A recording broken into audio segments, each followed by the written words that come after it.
Hello, I'm Kevin Tauchi, Executive Director of Abington Community Access and Media Incorporated.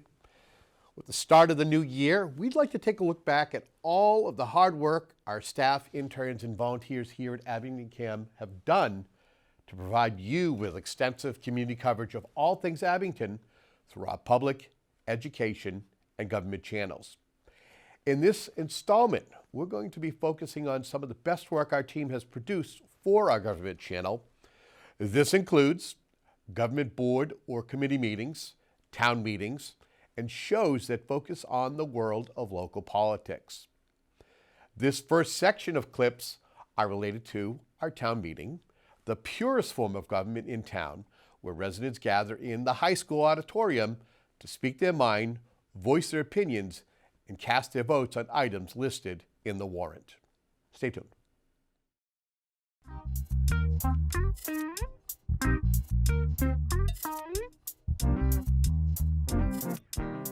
Starting off this year with what we call our consent agenda. The consent agenda is actually a collection of 4, 5, 6 articles that show up every year in the warrant. They don't get any debate, they're rather routine, and instead of having 5 separate votes, in this case we're going to have one vote to approve Articles 1 to 5. And Article 1 is just the annual approval of the annual funding for student transportation. That is for $17,490 to pay for Abington residents, Abington students, who are transported by school bus to other schools outside of Abington, which are things like the Norfolk Aggie School in Walpole and the Southeastern Regional VOTEC in Southeastern. So that is an annual request and always approved without debate because that's just a need that we have to fill. Article 2, health imperative funding. It's a $5,000 article where the town invests in this local group that does a lot of great work with survivors of sexual assault and domestic violence. It benefits Abington residents, so it's something that our town has always supported and will continue to do so with a vote on the consent agenda. Article 3 and 4. 3 is funding for $2,500 for the Arc of the South Shore. The Arc of the South Shore is a great service provided to Abington residents with intellectual and developmental disabilities.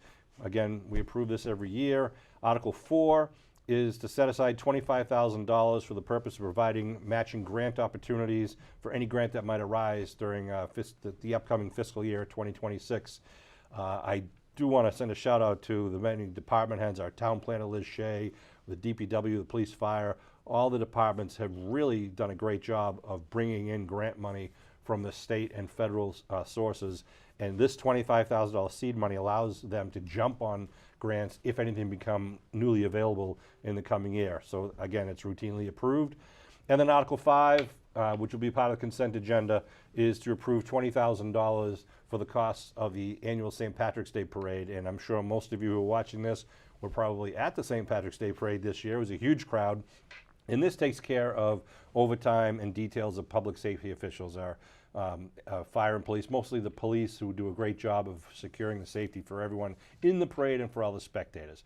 So as I said, those 5 articles will be considered our consent agenda. I will be asking the Finance Committee to make one motion to approve all 5 articles, and then we'll ask the voters in the audience to take one vote to approve those 5, and then we'll move forward with the next articles.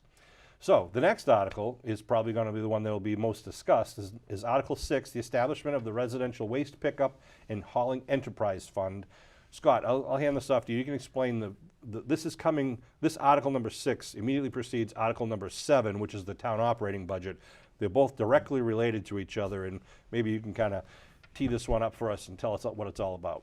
So Article 6 takes the one line item that is currently in the budget. It is our waste hauling expense line item. And currently there's about $1.2 million in that line item that goes towards paying for curbside pickup, residential curbside pickup. And that cost has just continues to grow every year. In the past 5 years, it's grown well beyond 50%, almost 56%. So it's very difficult to control, and as that grows, it it takes away from other parts of the budget. We only have, consider the budget just a pie, and the departments all are a slice of that pie. And the line items are also a slice. And as this one grows, it has to come from somewhere else, especially at that rate. Most cities and towns around us recognized this many years ago, that the only way to really handle this properly and responsibly is to treat it similar to how we treat sewer and water.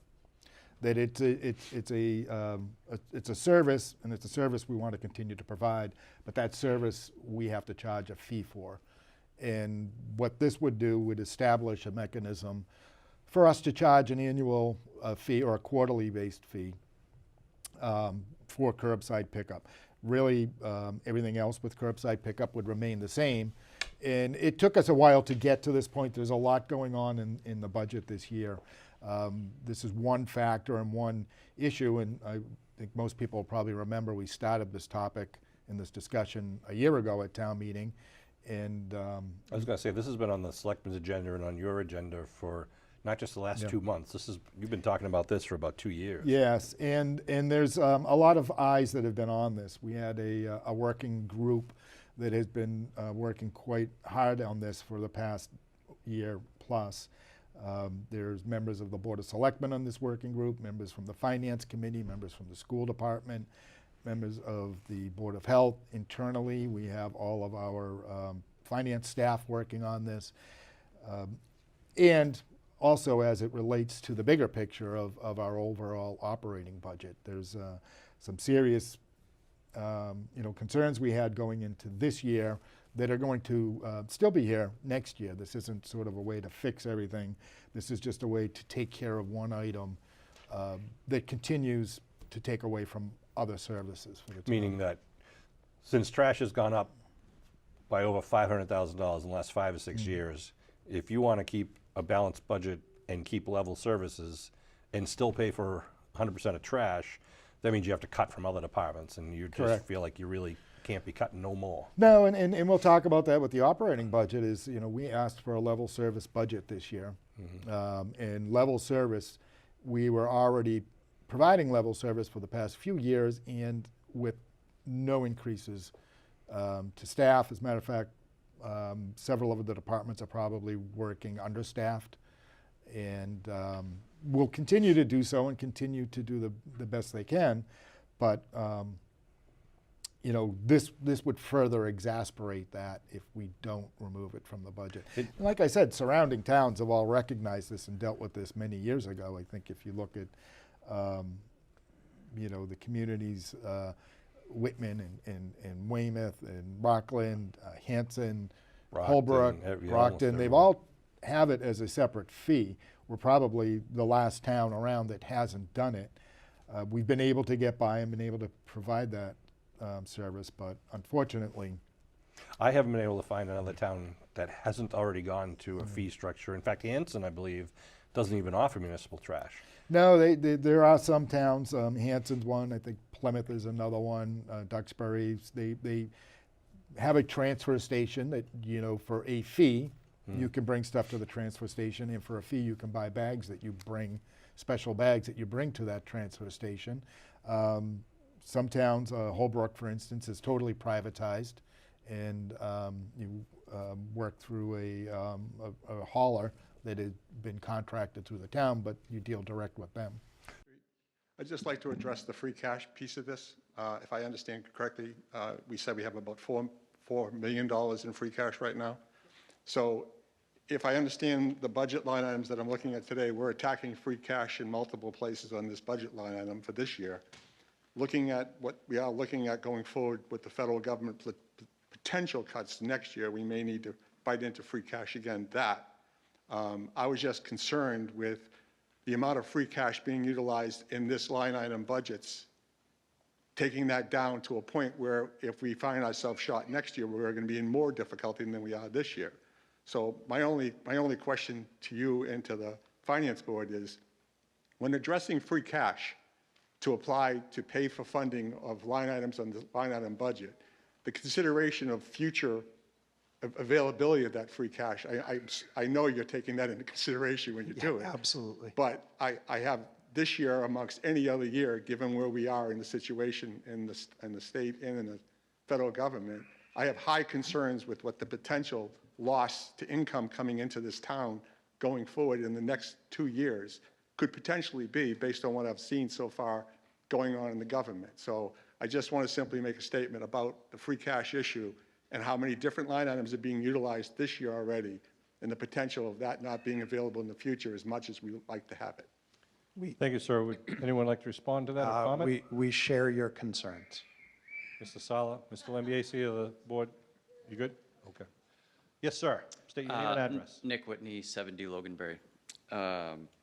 One of the things just to get clarity on, in the proposed model, would we get a quarterly bill as we do for sewer and water today for those services? And I guess the second part of the question is, would the town absorb that processing fee with current staff? Yes and yes. Okay. And the second part is, for clarity, would be, I guess, fiscal year July 26 through 27, where the $400 would be in place. So And then I'm assuming that's an estimate at this point. it is an estimate. And the 400 would be, we don't have the schedule. I think you have it in your handouts if you look at them. It essentially would be this fiscal year, this coming fiscal year, July 1st, 25 to 26, would be no cost, no fee. 26 to 27 would be 25%, then 50%, then 75%, then 100%. So the 400, which again is an estimate, would be 5 years down the road. Yep. All right, thank you.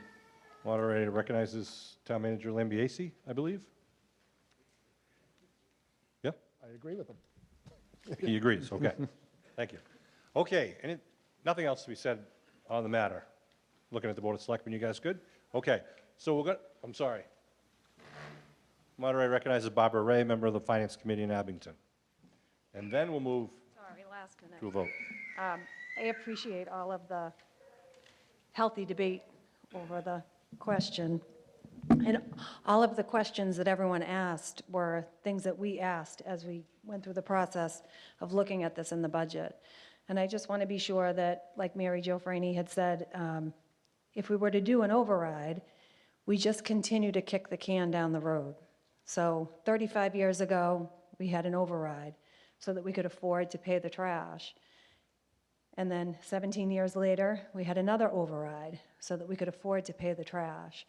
And over the last 5 years, there's been a 56% increase in the cost for us to get rid of the trash. And we can't keep up with it.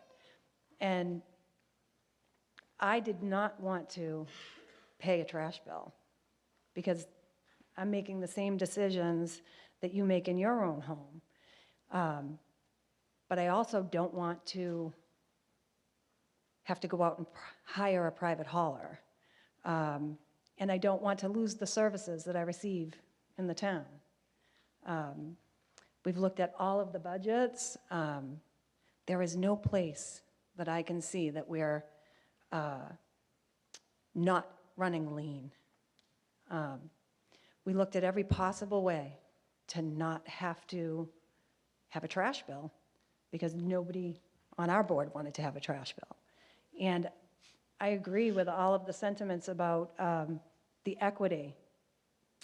Someone that is 70 years old, 65 years old, living alone should not be paying the same cost that I'm paying with 3 adult children and a lot more trash. And that all makes sense. So I think what's on the warrant right now is to just establish this fund. We're trying to be fiscally responsible and plan. We're trying to not be in a situation where, oh my gosh, we've seen this coming and we just keep kicking it down the road, kicking it down the road. We're trying to establish the fund to be able to put the money into and cover the trash. we still need to have a whole lot more conversation about all of the other aspects of the trash. The fairness to, like someone had brought up, someone that's on low income, how are, this will make or break them. Someone that is living alone, someone that has a family of 10, making it equitable, but still keeping the same service that we want to receive as residents. And we need the input. Do the residents want to go out and buy bags? Is that feasible for everyone? Or do the residents want to have their trash picked up more the way that it is being done right now? I do hear a lot of people complain to me about the current monitoring of the trash, where, you know, you can't have the lid open, or they put a ticket on you. And the reason is because it's so expensive. The more trash there is, our bill keeps going up. When I first started on the Finance Committee a while back, it was significantly cheaper to dispose of our recycle because it was a commodity and other places wanted it. So if you were paying, I'm going to use small numbers, and these are not accurate, if you were paying $50 to get rid of trash, you were paying maybe $15 to get rid of recycle. So we pushed you all to recycle, and now nobody wants our recycle. And so you're paying $50 for trash, and you're paying $49 to get rid of recycle. And it keeps going up. We have no other options, but we do need to make it fair to everyone. But this article is just to establish the fund so that we are responsible, but we plan ahead, that we're not in a situation where all of a sudden we're scrambling and everyone's looking for an override. We can't afford to do that. The person that can't afford to pay the trash bill that's low income certainly can't afford an override. The person that's 70 years old and on a fixed income and only has one bag of trash every 3 weeks cannot afford an override. We have to plan ahead. We have to plan appropriately. This is a way to do that. I don't like the idea. If someone has a better idea that's not going to cut your police, cut your teachers, cut your DPW, and cut your fire department, I would love to hear that. Thank you all for coming. Thank you, Mrs. Ray. Okay, the question comes on Article 6, and the finance, no, Alex, we're going to move the question. We're moving on. Yeah. I already said we're moving along. We had a lot of things to take on tonight. Article 6, the Finance Committee's motion is to approve Article 6 to establish the enterprise fund and to appropriate $1.2 million from free cash to pay for the costs of the trash removal for all of the next fiscal year. If you are in favor of setting up the fund and transferring the free cash of $1.25 million to pay for the trash via the fund now with the annual fee that would move forward, you will answer my call by saying aye. If you're opposed, you would say no. So all those in favor of the Finance Committee's motion to approve Article 6 as presented and to fund it with free cash, please signify by saying aye. Aye. All those opposed, please say no. No. Okay, good job. This is our town legislature. You are all legislators. This is why we meet every year, at least once a year. What we're going to do now, we have a couple ways to kind of confirm the vote. You were given, oh, I lost my card. There it is. You were given a card. I'm going to see if I can visualize it a little bit better. This is a majority vote. If you are in favor of Article 6, I want you to hold the blue card towards me. So if you are in favor, please raise your blue card towards me. Thank you. You can put your blue cards down. If you are opposed, please raise your red card. This is really close. So what we do now in this circumstance, we have a standing count. So I have already appropriated tellers that are going to help me count. Teresa Mays is going to count all of the voters that are up in the far right. Anybody sitting in the middle who wants to be voting on this article, I need you to get Terry's attention. She's in the jacket at the bottom of the stairs. All those who are voting on this side, Liz, you're counting that side? Mr. Nagel, is going to count the middle section. Mr. Wakeland is going to count this right section in front of me. Mr. Nagel, you're going to count this middle section and the members of the Board of Selectmen. Ms. Stark, you're going to count your section and the members of the Finance Committee. So if you are in favor of approving Article 6, I ask you to please stand and remain standing until I ask you to sit. If you're in favor, please stand and remain standing while we count.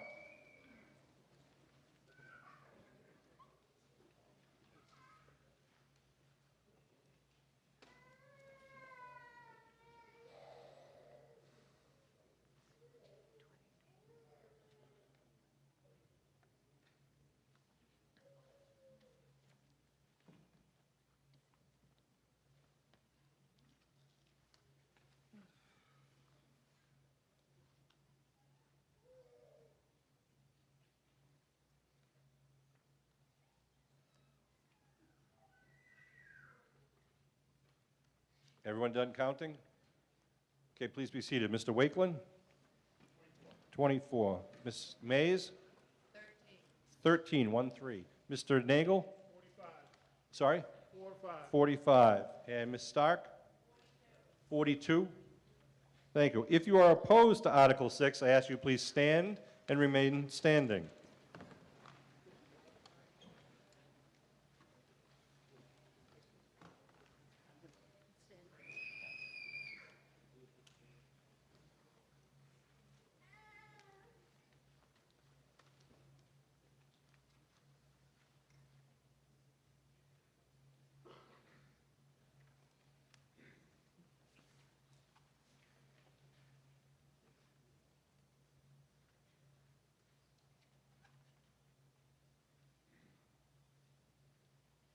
All set? Okay, thank you. Please, please sit. Sorry, Mr. Wakeland's 22. Mrs. Mays? 60. Mr. Nagel? 33. Ms. Stark? 26. I know some of you can probably add faster than me, but just please be patient.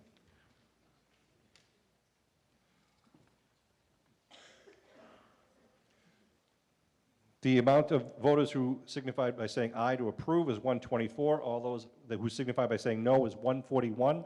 Article 6 is not passed as proposed. We move on to Article 7. Thank you.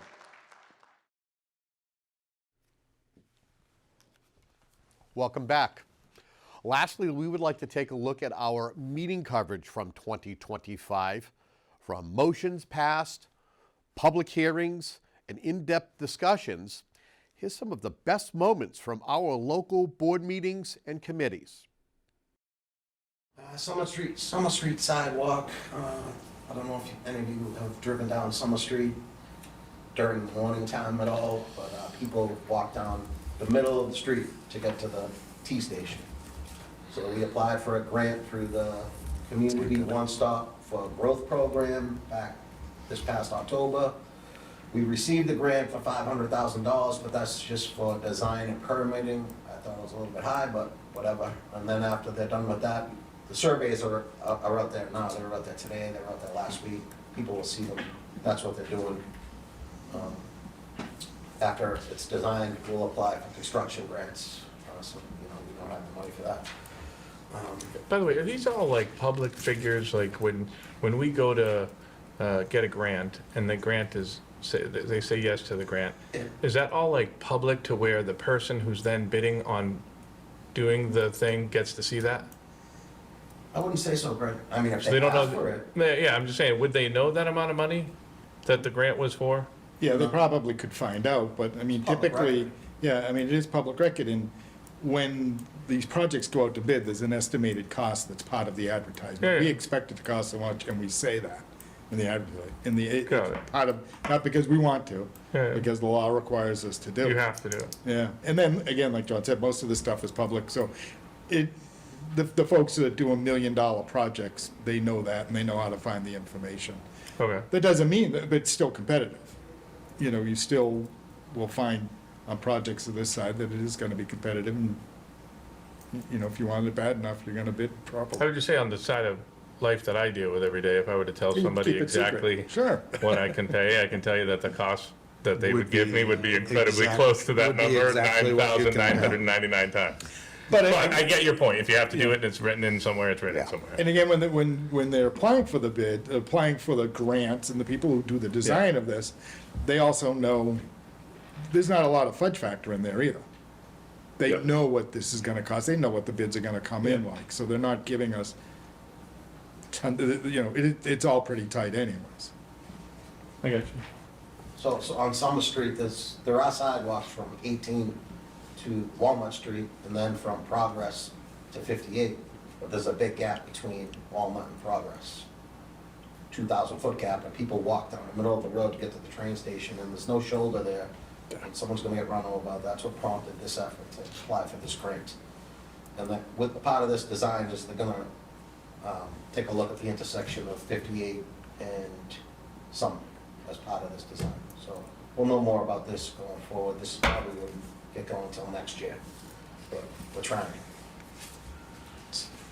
Snow and ice, this is a rundown of how much snow we've had this year. We've been out close to 20 times, 5 plowing events, the rest were salt events, 22 inches of snow.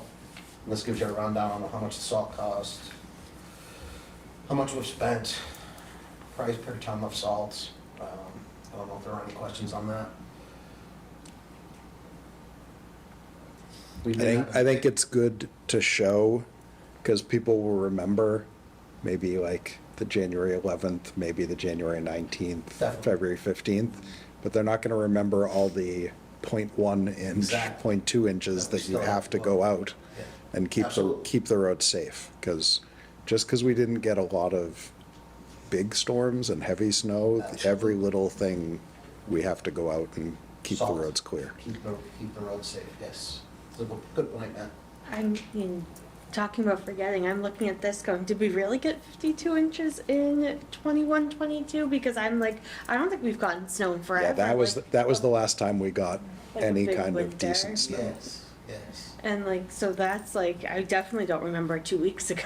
A lot of these were like long, drawn out duration type events where we were here for, the guys, whoever was here for 8 hours, 12 hours. We were there that long at times because it wouldn't stop. It was raining, and it was turning into ice. So we had to be here to salt the roads.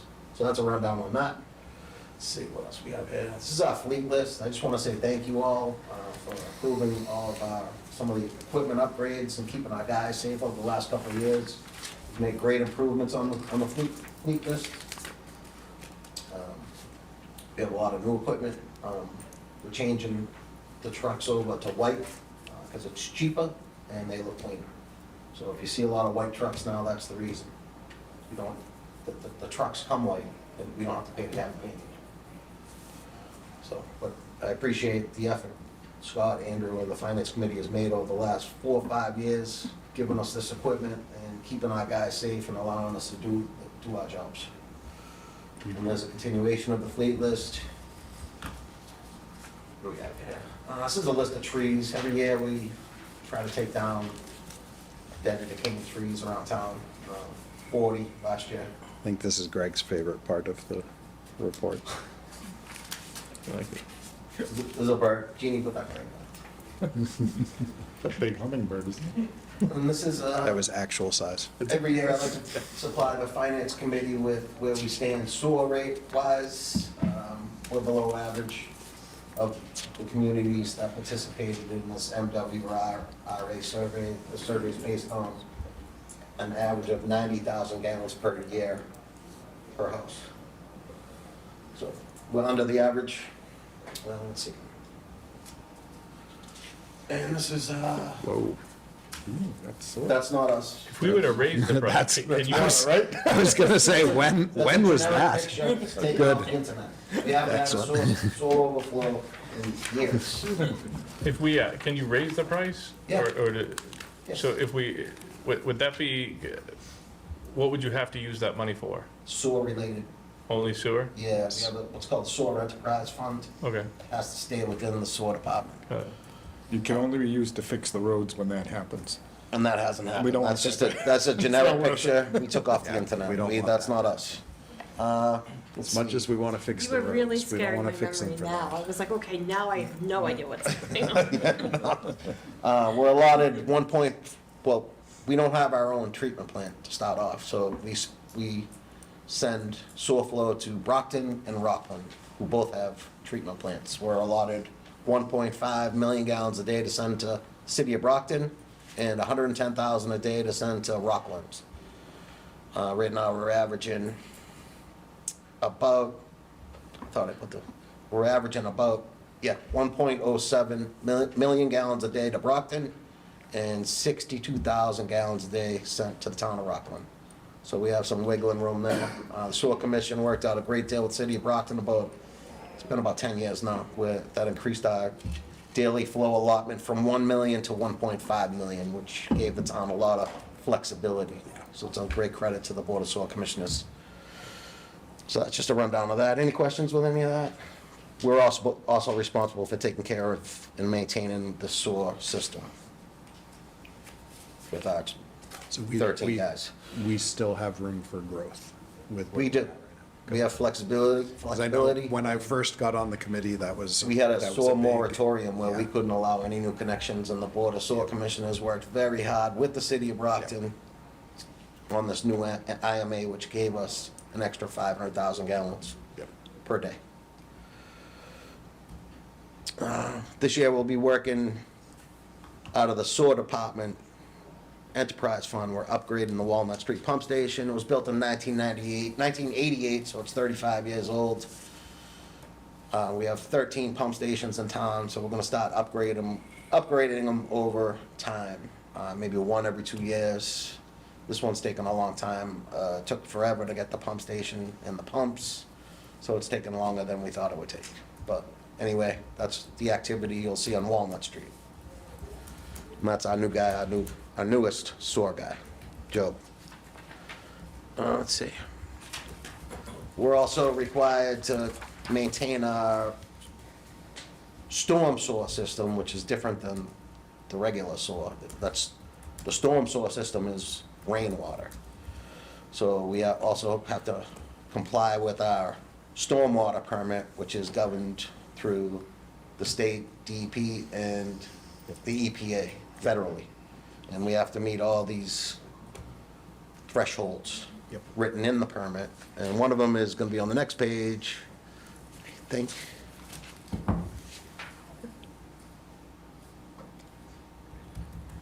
Oops. There we go.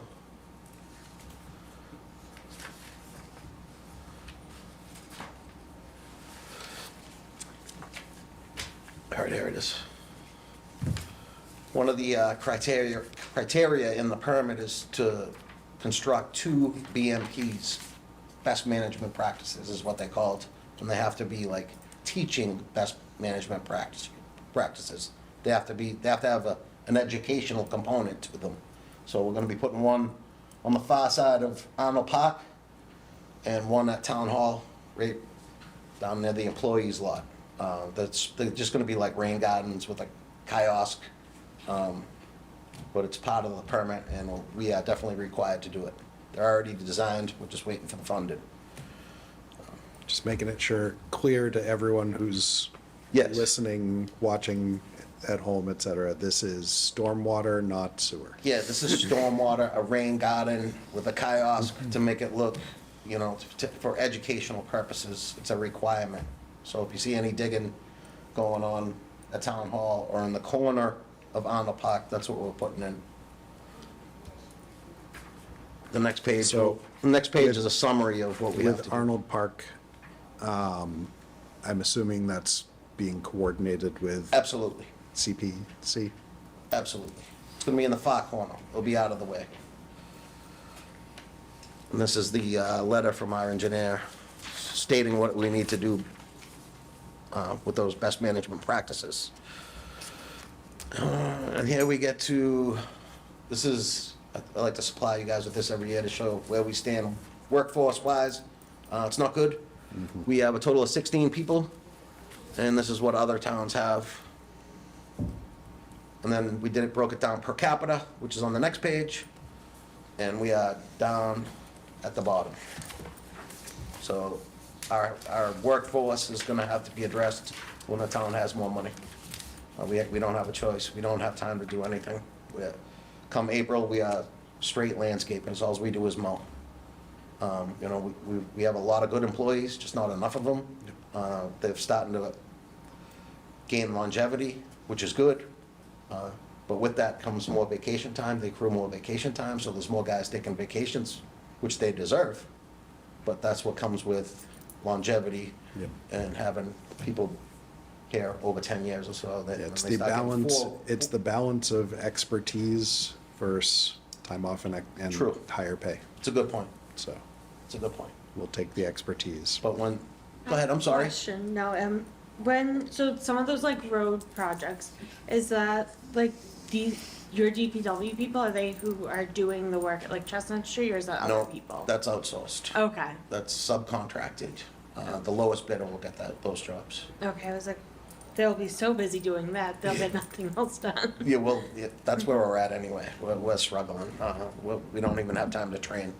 But, so when the town gets back on its feet, we're gonna have to address our manpower shortage, or we're gonna have problems. Any questions? Just baffled by these workforce numbers. They're It is. wildly inconsistent for other towns. Like, Yeah.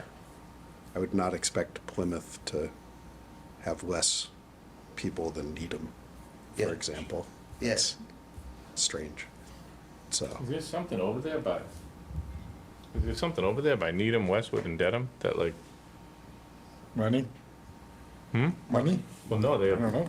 they have low numbers, is what I'm saying, per, whatever, 5,000. Oh, I see what you're saying. And Needham has a ton, that's what I mean, like, but Westwood and Dedham are very low. Like, knowing those towns my office was in Westwood for years, it's in Canton now, I know those towns fairly well driving around there. I would think Dedham would need more than Needham. Right. So, Yeah. I don't know. Just- All I know is we're at the bottom. yeah, That's what I do know. yep. All right, so I'm gonna ask Kelly to come up and talk about the recreation component of the DPW, if she doesn't mind. This is Thanks for Kelly joining us, Johnson, Kelly. Wow. Recreation She'll back Director. down. There we go. So I just wanted to kind of go over some of the recreation information real quick. So I kind of thought these charts were interesting to see, especially speaking of COVID earlier, so Eager Beaver registrations, that's our main program we have, our day program throughout the summer. And those numbers have been increasing substantially over, I would say, the last 10 years, of course, except for COVID. And then for Island Grove, you can see that those numbers have been steadily decreasing, except shot up during COVID. I think people were just trying to get outdoors and find something to do. But overall, naturally, except for COVID years, the revenue has been going up. The problem is, of course, with that, everything else has been increasing in price as well. So this is just some interesting statistics, and I put this in here because we do get a lot of questions about resident versus non-resident registrations. So something like Eager Beaver used to be about 70-30, and now it's almost entirely residents. I would say last year we probably had a total of 10 non-resident children out of 170 per session. And then the total percentage of revenue from 2014, Eager Beaver was about 45% of the total revenue. Now it's about 66%. Like I said, even though that's going up, prices of things are going up. So here are just some things that we're doing to kind of cut costs a little bit. Not so much cutting costs with this one, but we have been considering changing the pool hours to just accommodate people's schedules. It used to be used primarily in the mornings by families. Now we're seeing people want it to be open later, and they don't really come in the morning. So maybe changing those so that way we're not paying lifeguards to be there when no one's swimming. We've considered switching to an outside vendor for swim lessons. This would again save money because First, we don't have to pay the lifeguards fee there for swim lessons, and we would be getting a percentage of the revenue from having an outside vendor. We have moved all at camp activities. We used to do field trips. Bus expenses have been crazy, especially with the increase in numbers. So now they're all at camp. We've been trying to increase fees slowly to match other towns around us. We've been trying to be mindful about balancing, you know, this is a town program. We want to keep it at minimal cost to families, but we still need to cover all the costs. And then trying to work towards updating facilities just to make it a little bit more marketable for people to attend. We, about a month ago, had done a recreation survey. You guys probably can't read most of this right now, but just, this will be out on the website, on the DPW page. So you guys can go back and look at this anytime. These are just some of the results as of a couple weeks ago, I believe. Just something to note that we heard a lot of, for youth, a lot of people mentioned wanting a teen center. There was a lot of requests for things like volleyball, gardening, and group play. For adults, we heard a lot of yoga, paint night, Zumba.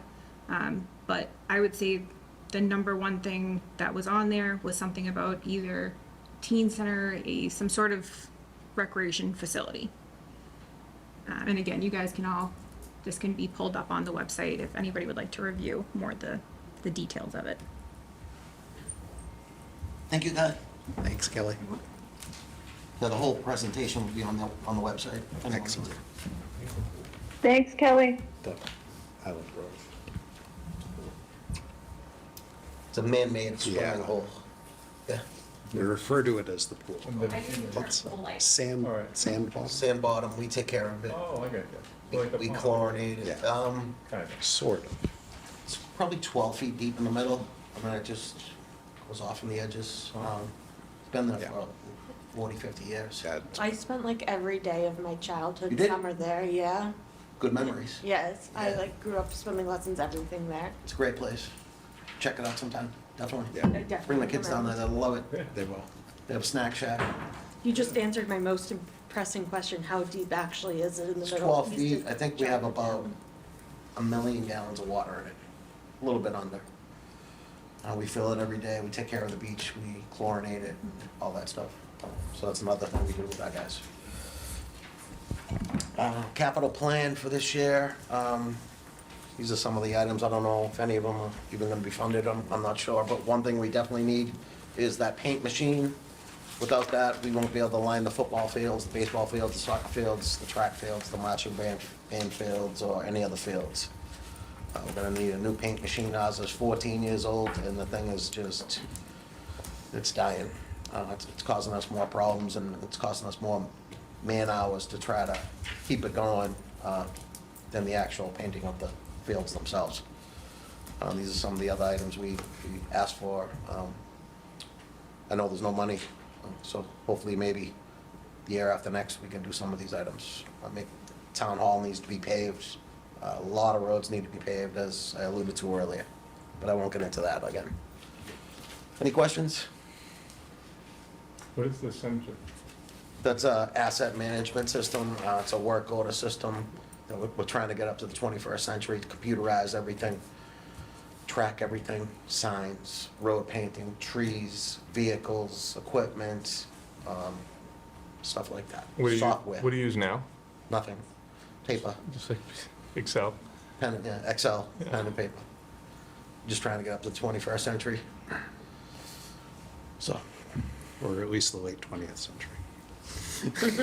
yeah, exactly. Yeah, you're right. Good point, Matt. That's all I have on that. Thank you very much. Like Kelly said, this will be up on the website if anyone at home wants to look at it. Or if anyone has any questions, feel free to call the office.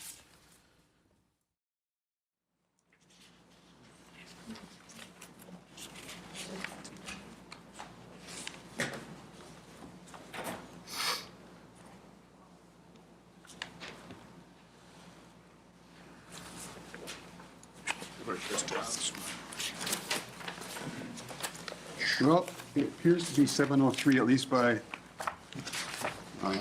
my cell phone. So first item we're going to address is the continued petition by property owner Daniel Driscoll for a special permit under section 175-21.h 2, 3, and 5 for open lot storage of registered transport vehicles and trailers, open lot storage of registered trucks and trailers used for temporary storage, and open lot storage of goods and materials used in connection with a commercial or industrial use. The property is located at 890 Bedford Street on Assessor's Map 52, Lot 68 and 69 in a highway commercial zone. We did not close the public hearing, so anyone who is here who wants to speak about this issue is welcome to. I don't know, Mr. Driscoll, if you want to say anything more or, yeah. And then we'll take any other comments. Just give us your name and address, please. Yep, Dan Driscoll, 18 Linden Place, Whitman, Mass. Just, again, want to discuss that I have a small estate cleanout business, and this is all it is. I'm not going to expand. I'm just a little guy trying to make a buck. Last time, they said something about a fence was broken. We repaired the fence. It was just a chain link fence. We repaired that. And that's about all. We keep the property clean. I barely go there. We go, like last month, we probably visited the place 3 times during the month. Okay. And that was in the afternoon. So it's not a full-time business. So. Does anybody have questions for Mr. Driscoll? Well, I went by it the other day and noticed it was a fence all the way around. Correct. Is that new, or is that's always been there? We put that up probably last year. Okay, I just didn't And the notice. gate's always locked, so. no- I noticed that, the gate was locked, yep. And the place looked pretty clean, and Yeah, that's how it's been for. there's a camper back there, I think, I have cameras on front and back. and a camper too, right? There's a camper. That's a camper, that's my sister, she keeps it there. And how many dumpsters are on there right now? I think 4. And that's what that shows in the plan there, On the right? plot plan, I have 6, but I only, 2 will be on trucks. So technically 4 will be on the ground, 2 on the trucks. I said 3 trucks, I only have 2 trucks, so. Okay, well, we're concerned about the dumpsters and the Okay. trucks.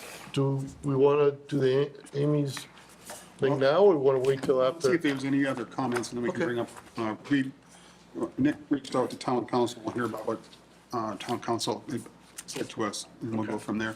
All right. I want to take some more comments from anybody. Just your name and address. And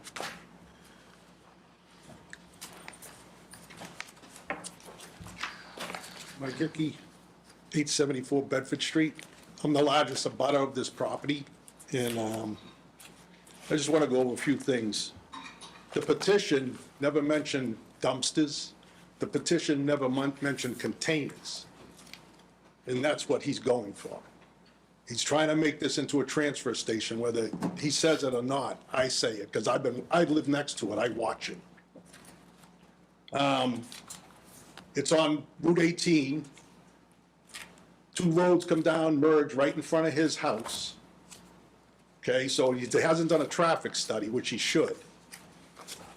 You got a couple letters from the abutters, out of the abutters than me, that are opposed to this, that he hasn't mentioned. The ID card on the property says residential, residential, residential. It has a 2-family house on it, which is residential. Okay, it was a year back, I was in my backyard, 2 kids, 10, 12 years old, were inside one of his trucks. I seen him 3 days later, he says, "Hey, you seen anybody in my trucks?" I goes, "Yeah, I've seen 2 kids that live at your property inside the truck." He goes, "Oh, because they were breaking into it," he tells me. So that's part of it. I went to the building department, and he says, "Those are containers." That's a dumpster. And that's what he has. This dumpster, he needs a permit for, small dumpster. He doesn't have a permit for any of them dumpsters back there. So he's in violation. This is a container. That's a container. Okay, that's closed container. That isn't there. These are pictures. I know I gave you pictures before. This is from 21. Those are propane tanks that he had on the property. This is all paint, thinners. I don't know, I can't get close enough to look at what's in the, what that is. That's chemicals. That was on his property in 21. That's tires. Not one, not two, a whole stack of tires. He said he does refrigerators, stoves. Refrigerators have chemicals too. I don't know if you're aware of that. And that's what the property looked like in 21. And he was told to clean it up. Here's the tires, the televisions. I've been to junkyards before, and it's cleaner than this.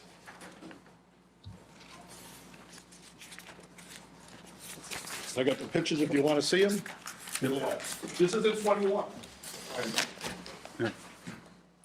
Would you agree right now that it's totally different than it has been? It's still got 4 dumpsters. Well, no, I mean, all this. Yeah, he cleaned it up, but it's been cleaned up before. That was cleaned up too. Okay. Okay. at Something like that, you should call the fire department. I did call the fire department. They had him take them out. Right. I did. That's in the fire report too. Good. He did clean it up. And then we come to 24. We're back at it again.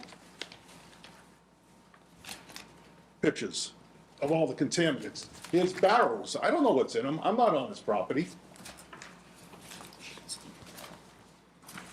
Here's a salt, a road salter that was 2-3 feet from my property.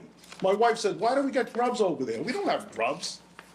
It's from the salt, killing my grass in my property.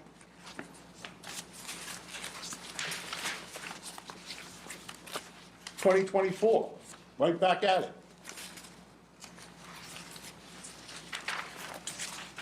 The dumpsters have nothing in it. 2024, dumpsters have plenty in it.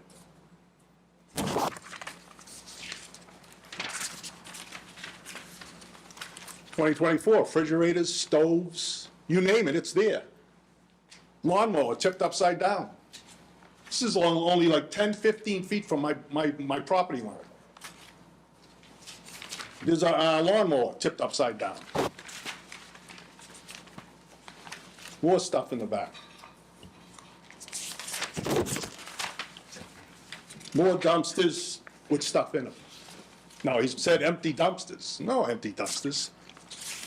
They might be empty now. No, they're not empty now, matter of fact. One of them has stuff in it. Dumpsters with stuff in it. 2024, now he did that in 2021. He was told to clean it up. He cleaned it up. And then we're right back at it. More pictures of all the crap. This isn't open lot storage. No. There's no way. This is a junkyard or it's a transfer station. We'll let you see these too. Thank you.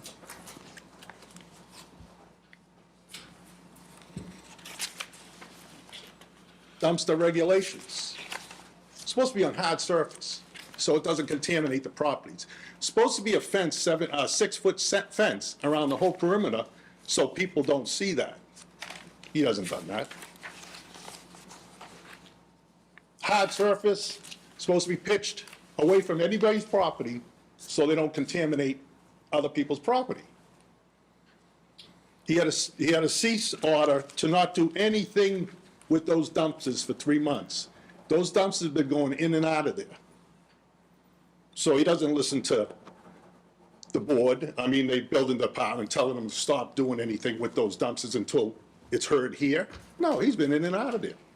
So he didn't abide by the town. And I think that's all I have. I do appreciate you. No permits either. I do see your frustration. Well, that's supposed to be permitted, that little dumpster right there by the town. Town regulations, supposed to be permitted. Did the That Board of was a Health little say anything? dumpsters. Did the Board of Health say anything? Board of Health said, Did they come? I asked the Board of Health to be here. The town attorney told them not to be here. So he could answer your questions. I sent a letter saying, I'd like to have the Board of Health show up at the meeting so he can answer your questions about dumpsters. I have the regulations. Would you like the regulations? I don't know if we really should, because we are not the Board of Health, but. Yeah, but they have the town regulations of the dumpsters. Well, we know that roll-offs in business like that need to have Right. permits, we know that part. How about the hard We surface? don't know about this part.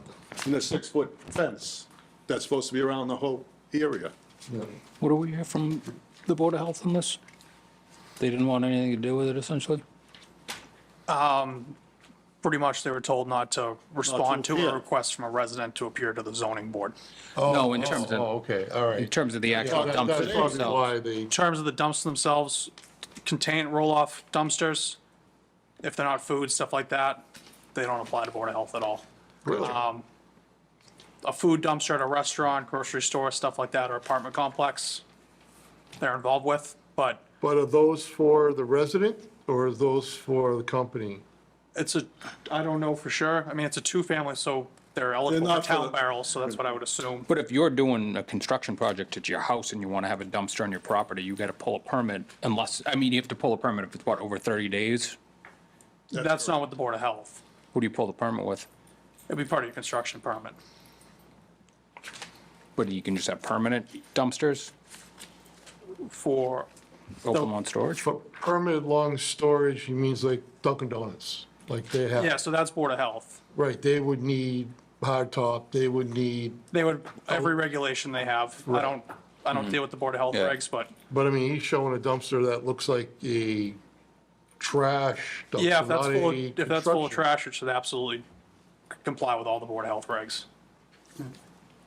I seen him today and I asked him, he said, I was advised by council not to show up. Right, I think it's because you asked them to. No, I didn't ask him. So I sent a letter. That letter, but with that letter, I right? sent a letter stating that I think because you had concerns about dumpsters last meeting. Yes, I do. And I sent a letter stating that the building department and the Board of Health should be at this meeting. So if you have any questions about dumpsters, he could answer them for you. And it, obviously, the question went to the town attorney, and the town attorney said no. I don't believe it went to the town attorney, He told me the town didn't? attorney. not to my knowledge. He told me the town attorney told him not to show up, not to go. Yeah, We don't have anything in writing. I don't know what the Yeah, health right, agent yeah. said to him, but Thank you very much. Would anyone else like to come up and speak on this matter? Mind giving us your name and address? I'd appreciate it. Sean Flaherty, 27 Temple Street. I just am concerned about my view, whether this passes or doesn't, but if it passes, like I said, Mobile put up a nice white fence, a lot of greenery, so we don't have to see the car wash. I don't see any of that stuff. If this does get approved, I just want to make sure that there's some kind of blockage, so I don't have to look at dumpsters out my back porch, that's all. Okay. That's all. Okay, thank you. Is there anyone else? Up next is award announcements. I'm going to pass this off to Dr. Michelle to kick us off. Thank you. We have a number of awards and award recipients here with us tonight. It's a very exciting opportunity for us to acknowledge both student and some of our faculty and staff. So Mr. Bourne, I believe, is going to start with our first one. Thank you, Dr. Michelle. Thank you, school committee. It's my honor each year to come here and present to you the recipient of the Massachusetts Association of School Superintendents Award for Academic Excellence. This year's recipient from Abington High School is senior Ben Framey. Ben, come on up.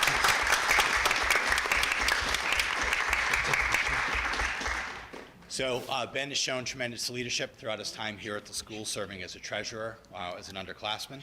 He's also been an active member of the mathematics team, National Honor Society, and Science Club.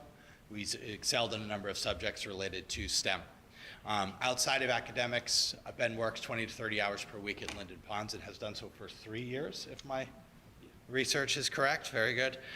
Although a reserved person, when he does speak, people listen. Ben is on his way to Virginia Tech in the fall to study aerospace engineering. So very proud of Ben. Thank you. Ben has a few quick words. Go ahead. Yeah. Thank you, Mr. Bourne. Thank you to the rest of the committee for honoring me tonight. Ever since I stepped foot into this high school, my #1 goal was to finish at the top of the class. So obviously, this means a lot to me tonight.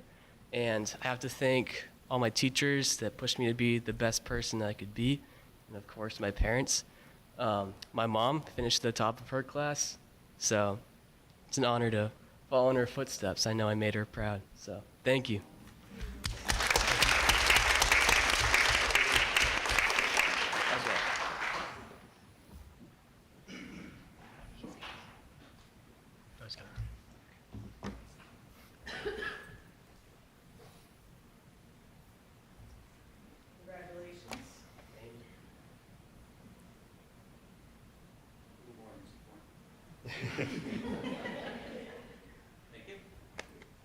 Congratulations, Ben.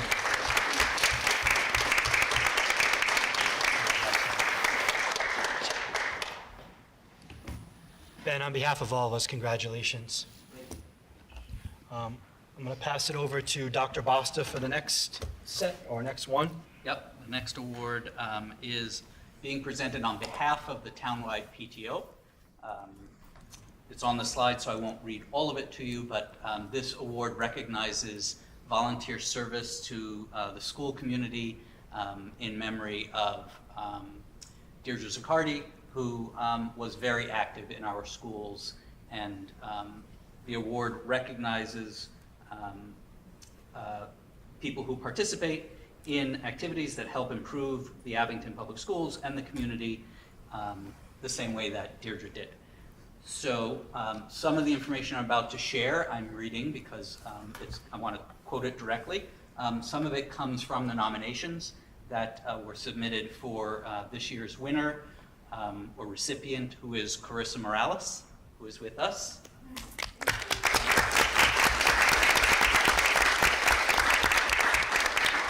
Carissa Morales is an unsung hero in Abington volunteerism and the perfect recipient for this award. She donates her time to various organizations such as the AMS PTO, Townwide PTO, Music Parents, where you were just now downstairs, Aspire, along with various other charities in town. She advocates for people or groups of people who may be unable to do so for themselves. In addition, she advocates for academic rigor and equitable opportunities for all. She asks questions and holds our community accountable for decisions that impact our youth. Although she isn't posting on Facebook or acting as an Abington quote-unquote cheerleader, she is spending hundreds of hours enhancing our students' experiences in and out of school. She puts others before herself, is always there to volunteer where it is needed, and is just an incredible person, mother, and friend. She is exactly what this award is for, and reminds us all how Deirdre approached everything she did. On behalf of the Townwide PTO, we would like to thank Carissa for everything she does for our community by honoring her with the 2025 Deirdre Service Award.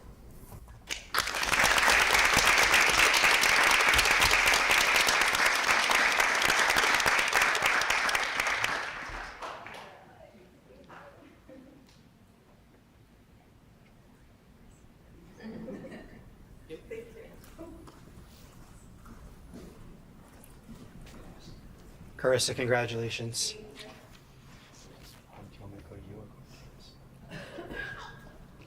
Is James here? Yep.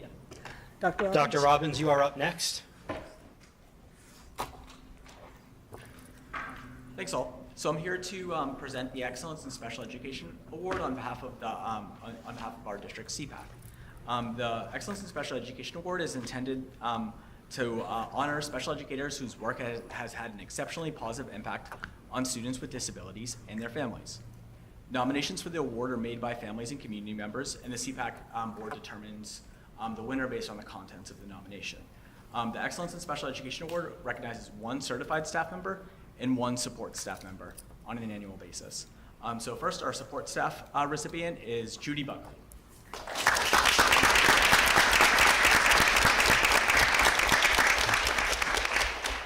And just a few quick notes for the audience on Judy. So Judy has served in the special education department at Abington High School for 24 years. Judy has served students with both severe needs and moderate needs. She currently focuses on serving students with moderate needs in inclusion settings. And she also provides guidance to new members of staff in terms of making all classrooms inclusive. And just to very quickly review the nomination statement that got Judy the award. So Ms. Buckley has been an employee of APS for over 25 years. She's a tutor at the high school where she is known as a friendly and caring advocate for her students. Special ed students, especially at the high school level, don't like to be singled out or appear different to their peers. Judy does a beautiful job of balancing the needs of the students without making them feel different. She is in there to support a handful of specific students, while all the students benefit from her presence in the classroom. Congratulations, Judy.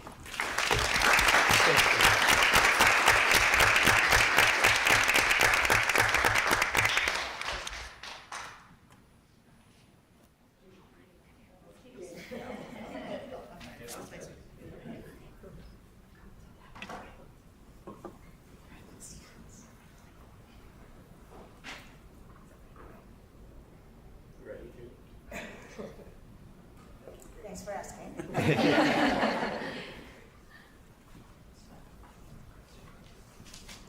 Congratulations, Ms. Buckley. And then we have one additional award, and this is for, and so we have one additional recipient to honor, and this is our professional staff recipient. So the winner this year is Caitlin Hawks. And I have a few members for the audience about Caitlin. So Caitlin has served as a moderate needs special education teacher in our district for, she's completing her 5th school year. Caitlin serves students with moderate needs and low incidence disabilities. Caitlin provides effective services both in and outside of the classroom. And Caitlin received multiple nominations for this award, and I'll just quickly go through 2 of them. So Caitlin's compassion for her job and willingness to go above and beyond for her students is truly what makes her an excellent special educator. This year, Caitlin advocated for additional resources and consult time to strategize ways for the ELA and math curriculum could be accessible for my son. She's always thinking of creative ways to help my son achieve his goals and goes out of her way to make materials or try different techniques so he's successful. I still can't believe all the success he's had with ELA this year, reading his sight words and sounding out letter sounds. He's achieving so much because of her instruction. Caitlin is always smiling and her positivity is infectious. It's a great feeling knowing my son has Caitlin in his corner, teaching him and cheering him on each day at school. And then just quickly the second. Ms. Hawks has gone above and beyond to support not only my daughter's educational needs, but also her emotional well-being. She brings patience, empathy, and creativity to every interaction, making my daughter feel seen, understood, and capable, even on her hardest days. Her dedication has made a lasting impact on our family, and we are so grateful to work with her. Congratulations, Caitlin.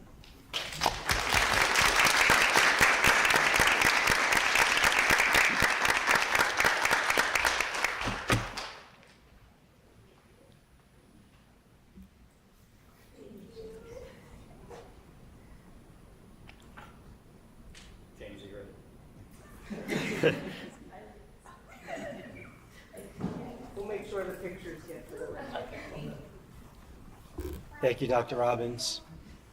Ms. Buckley and Ms. Hawks, thank you for all that you do. Congratulations. Last Dr. one. Basta, go for it. All right.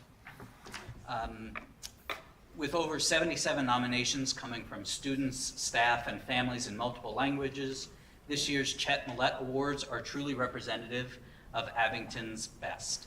I would like to thank all the staff, students, and families who made nominations this year. I would also like to thank the members of the committee who volunteered their time to review each nomination in order to select this year's recipients.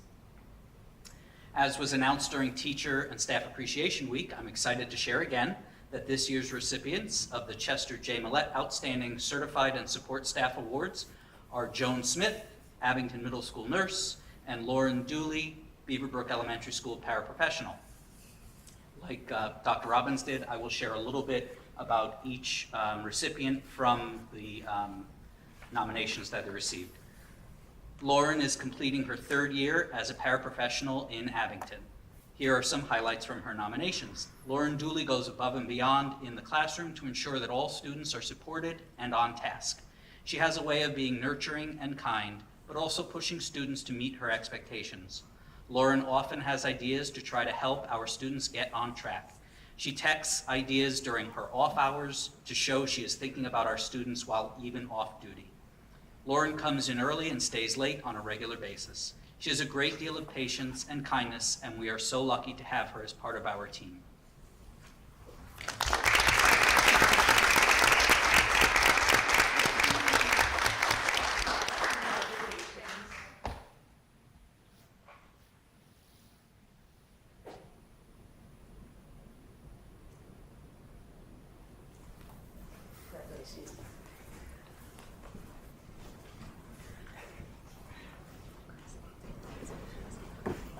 there's only one more out there. Joan Smith is completing her 27th year as a nurse in Abington, and she will be retiring in the fall. Here are some highlights from Joan's many nominations. The responsibilities accepted and deeds performed by Joan Smith are, simply put, too numerous to capture in a short form or a few paragraphs. However, I will try to somehow do it justice. Joan is the most selfless and generous person I believe I have ever worked with. Joan is completely and wholeheartedly dedicated to her students. She is warm and compassionate and goes well above what would be normally expected in her role as the, parentheses, beloved school nurse at Abington Middle School. Joan cares deeply about the children and families she serves, and she gives each and every one 110% of her time and attention, whether she is treating the smallest of paper cuts or the most serious of chronic ailments. She is, by every measure, someone who truly makes an impact and a difference in the lives of our students at AMS.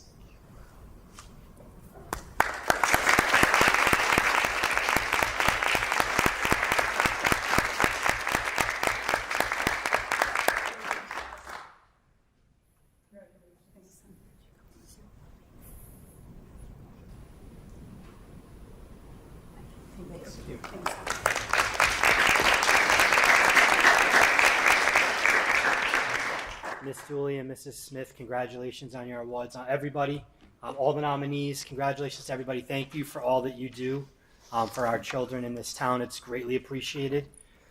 I guess that's kind of I try to wrap it up, but I think that's the best way to put it for everybody. Thank you. Yep. I just want to take a moment to, again, congratulate all of our award winners.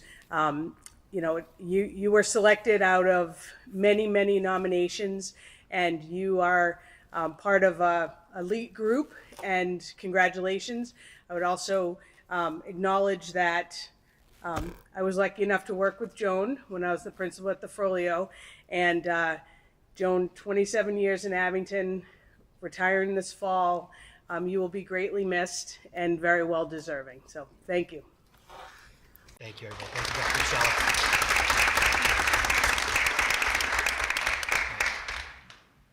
Now we're gonna move on to the business at hand, I guess. So feel free. Thank you all. So up, Chris, you want me to take it? Yeah. So up first is the report of the assistant superintendent. We're going to go with the English Learner Education Department update. Ms. Dupree? Dupree, I thought I had it right the first time. Before we get into this, one second. I just have to say for the record, I don't know how and why it changed, at what point it changed, but the committee never voted for it to change, and I know there's been discussion like, well, it always was a one-sided. That's not what it was shown to us when it moved over to that location.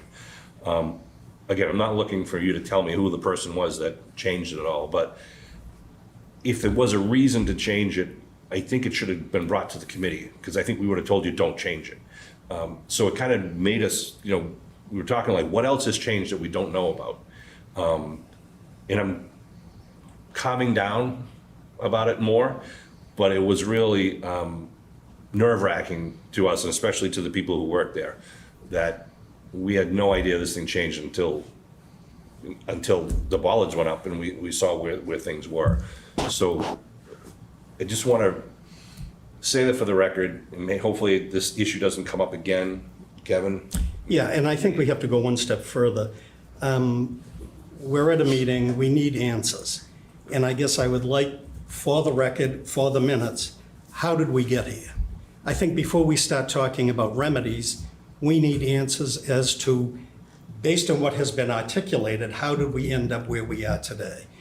Clearly the representations were made to us, or at least to me, that we were going to have a two-sided island for the reasons that have been stated, and then we end up with a one-sided. So the question becomes is, where along the process was the breakdown?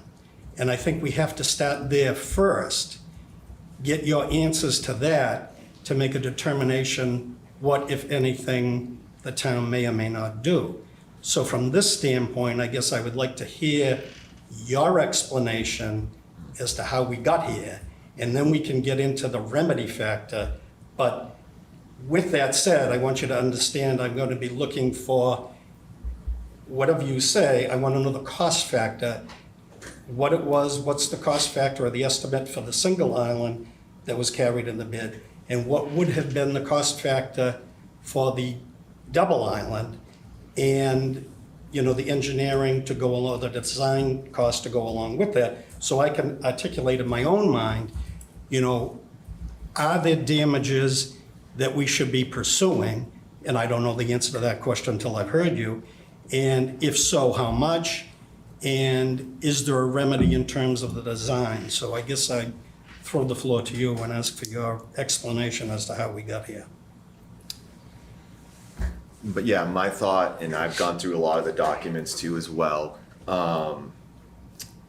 is as we furthered the design, mainly for the special permit, which included stormwater calculations, is I think where it got pushed when we started doing more of the vehicle layouts. We pushed it over to the right and we needed to reduce the impervious area of the site. One of the things too, if you noticed, it's across from the police station driveway.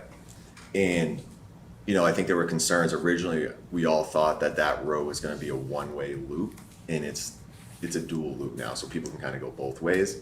So that's where it kind of got pushed over, in my opinion, for the special permit with the impervious calcs. And that's where I think it happened. So the question becomes is, when you say the impervious calcs, was what you were going to the planning board before with those plans? Yes, we went with the plans where it was trying to show as much grass and non-impervious and make sure that all the turn radiuses worked on the site. Okay, so at that point, was there any communication done with the committee or somebody to indicate you were moving that over?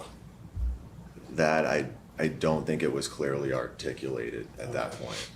What would the cost have been based on your estimates? What was the figure that we were carrying, I guess, based on the estimators for the one-sided island? So with the site work, we had given that number about 1.25 million. That includes.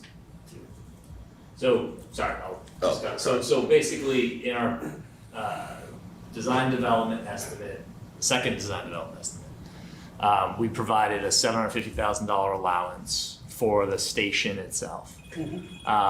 With the site work, it's roughly another $200,000, you know, the roadway work, you know, and so forth. So it's roughly $950 million, about $1 million. For one side. For the single. Yeah. Okay. That's the number I remember. Preliminary discussions, I think, you know, I can't remember if it was just internally or whatnot. That's the 1.25 for the two-sided. And then roughly about twice as amount, $350,000 for the site work. So it's roughly about 1.5 for a two-sided. So, you know, looking at between roughly a $500,000 difference, not only for the station, but the site work of the two. Based on, you know, just some initial allowances that we were carrying in our second design development estimate, experience from Weston and Sampson allocations for one versus two-sided. So again, you know, I think big picture is about, you know, obviously every site is a little bit different. This one's different. All right, so those are based on estimates. Is that inclusive of any design? So design's a little bit, I would say I don't want to speak for Weston Sampson, but I think the allowance on top of the budget estimates for these two, you know, I think we had rough discussions. You know, it's probably, there's a lot of similarities between the two. Obviously, there's a lot of engineering, there's a lot of testing. You know, I think it's roughly between a $25,000 add, if you will. In addition to what you do.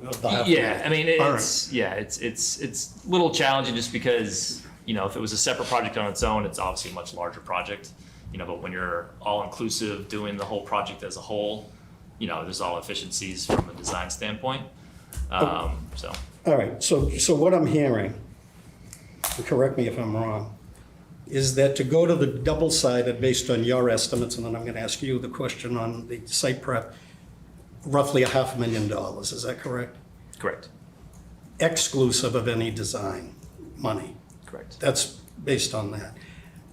Am I correct in assuming that when you made the switch to incorporate the impervious, you made no communication with the town? Is that what I'm hearing? I don't know if it was clearly articulated. I know we went through the plans prior to special permit. And I don't have the exact meeting that we met. Let me just. I'll take a look. I guess here's my problem. Yeah. I've been doing stuff like this for a lot of years, and I'll use labor negotiations as an example. If you negotiate at the table for something, and then one side slips in something at the end, statutorily, that's called, there's no meeting of the minds. So that portion, and I had a case where we had that happen, and the arbitrator ruled that it was not enforceable because there was no meeting of the minds. You didn't articulate across the table as to, what your intent was. In this particular case, in my opinion, I feel as though there was no meeting of the minds. I think regardless of how it ended up, the fact remains is that we, right or wrong, were under the impression it would be a double-sided island. It ended up not being that way. So the question becomes from, I guess, a legal standpoint, was there a meeting of the minds, as I go back to articulate that this is what the town was getting? I can make a case that there wasn't. I'm sure other people can make a case that there was. So I guess therein lies our dilemma. So now let's go to the additional cost. Of the $500,000, and you mentioned the site prep, and I know that's only an estimate.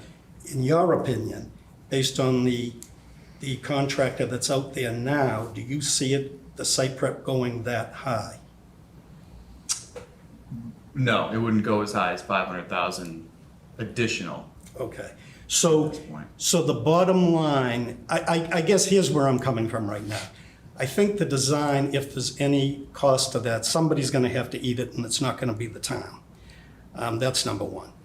Number two, in terms of the site work, if it's not going to be more, if in your estimation it's going to be less than, then the facility itself, what are we talking about for additional cost, if any? And I don't know, maybe that's a question for you. Are the tanks in such a way that they have to be repositioned, repurchased? I'm unaware of any of that part, so. No, there should be no changes to the tanks. Is it Terry, is it? Tyler. Tyler, can you come up to one of the microphones just so we can help record you? So just so I understand, so the net, I guess I want to boil it down to the bottom. What is the potential additional cost to the town? Am I correct in saying, based on what you just said, that if the tanks, if there's going to be no appreciable change to the tanks, I'm assuming, and again, correct me, that won't be an additional cost to the town, is that correct? Correct. Okay. So the only thing we have on the table right now is the site work, is that correct? Correct. I'm sure there is some configuration in this, and there's some electrical work. That's fine. Yes. But the biggest portion is the site work, yeah. So the site work, so the additional, if we were to approve a change order for the site work, it would be 250,000. Okay. So the bottom line, if we were to approve a change order to affect a double-sided, and I'm going to repeat myself because I want it understood and I want it on the record. So the bottom line cost for us, the town, if we were to approve a change order for a double-sided island, it's not going to affect the cost of the tanks. The only cost is going to be the Site work and the associated electrical. work. And if we add dispensers. The dispensers, yeah. Yeah, So all right. That's the. So we're in that neighborhood.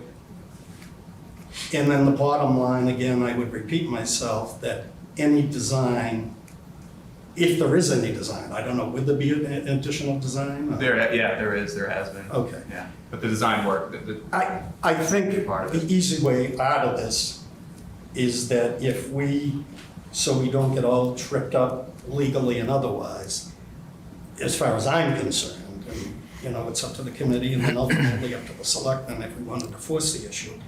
I think the easiest way out of this is an agreement that there's no charge to the town for the design.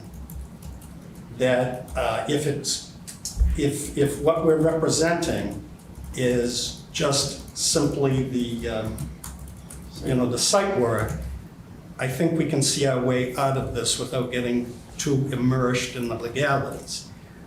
Clearly, as I've said before, I can make a case that we should have been contacted. Clearly the records, get ambiguous, and then you gotta weigh what is the cost of diving into that from a legal standpoint. So I think if we can get an agreement that there'll be no cost to the town for the design, and if we decide we want to go forward with the change order, I think we can resolve this issue today. So I throw that back to you. I would like to resolve it. We're here to help you. There would be no change. We're here to see this project through, and obviously we're just getting out of the ground. So, we don't want it to be a rocky start because it's going to be a long year and a half. So, no, understood. That's And why again, for the record, I want to make it abundantly clear because I had a problem with this in the very beginning. And we had a meeting and I articulated this to Taylor. I want to understand, and I know you people have a lot of other projects. I just got the feeling then, and I'm beginning to get the feeling now, that, oh, yeah, we get to deal with Abington. We're second tier. I just want it understood that you're here working for us, and we want your undivided attention. And if anything like this should happen again, we probably won't be so benevolent. So you've got to understand that, we're your client, and we expect and demand that you will treat us accordingly. And if there's any change to anything in the future, it has to be communicated immediately. Do we understand that? Sure. Okay. That's clear. Let me just poll Derek, Gordon, Bob. Does everyone agree with what Kevin just said, or have anything you want to add to what Kevin just said? No, I agree. I'm in favor of it. Yeah, I agree. Bob? I'm in agreement with it. As am I. Can I ask a question with clarification too? Well, first of all, let me just restate the agreement. The agreement is we're not paying for any additional design fees. Correct. Resolve this, right? Okay. We do have to figure there's a cost to us to pay for the extra driveway, which honestly, fairly, we would be paying for if it was in the drawings. that is correct. I was gonna say that, Right. correct. Yeah. If it was part of it was not part of the set that the contractor bid on. So, the way that Chapter 149 construction works is, you only get what you bid on and what's part of that set. So the fact that that additional lane is not in our construction documents, you can't, and I guess there's no other better way to put it, but you can't get something for nothing. So you can't ask the design team, even if we think they missed it or however it may be, to pay for something that wasn't part of what was. Which I understand. That's what It makes sense. It's, we would have been paying $40. Right.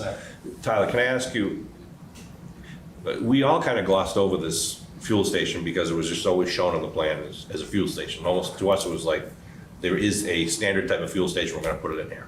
We thought it was two-sided, it's fine.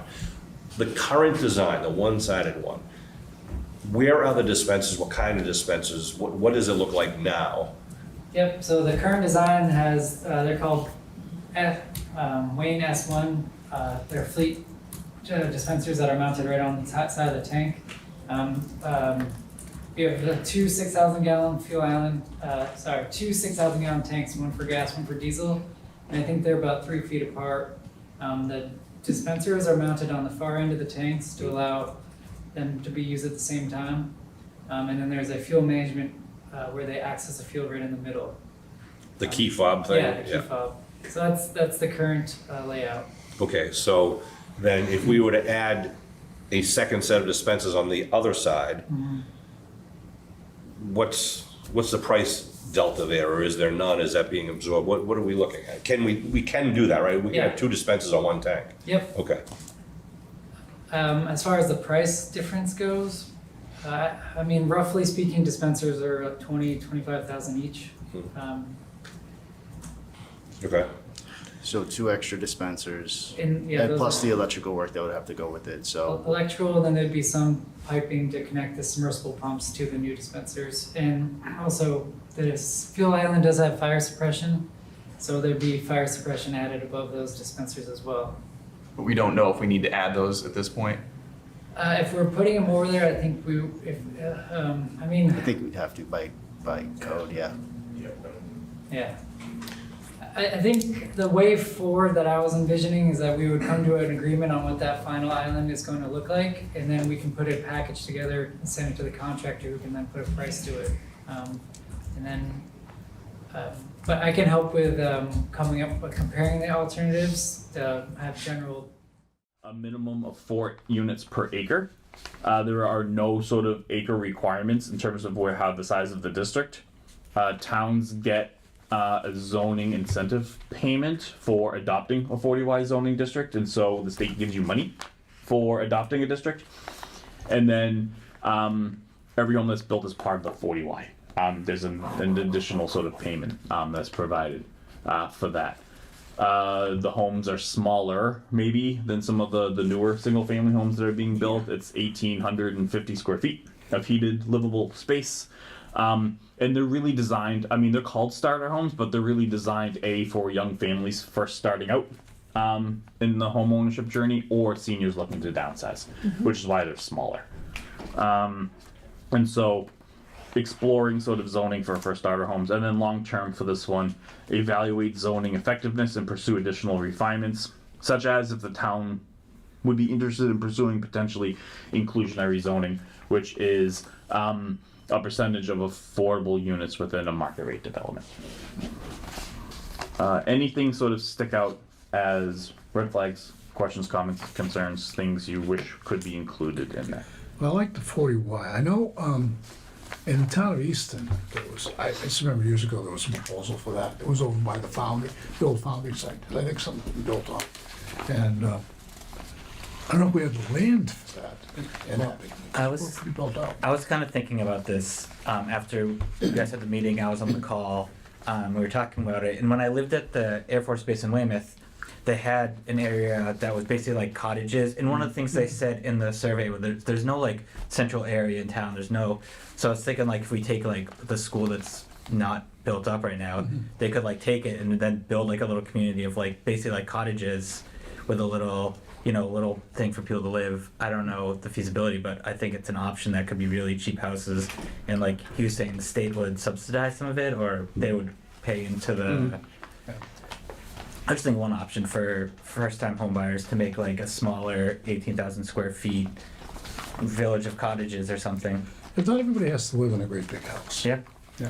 I mean, my wife and I, we'd love to downsize. You know, we live in a great big house, but there aren't many opportunities. Yeah, I mean, I know we're not talking tiny houses, but tiny houses are like No, I don't wanna- increasingly tiny- popular now. So like Yeah. people don't mind downsizing if it fits their lifestyle.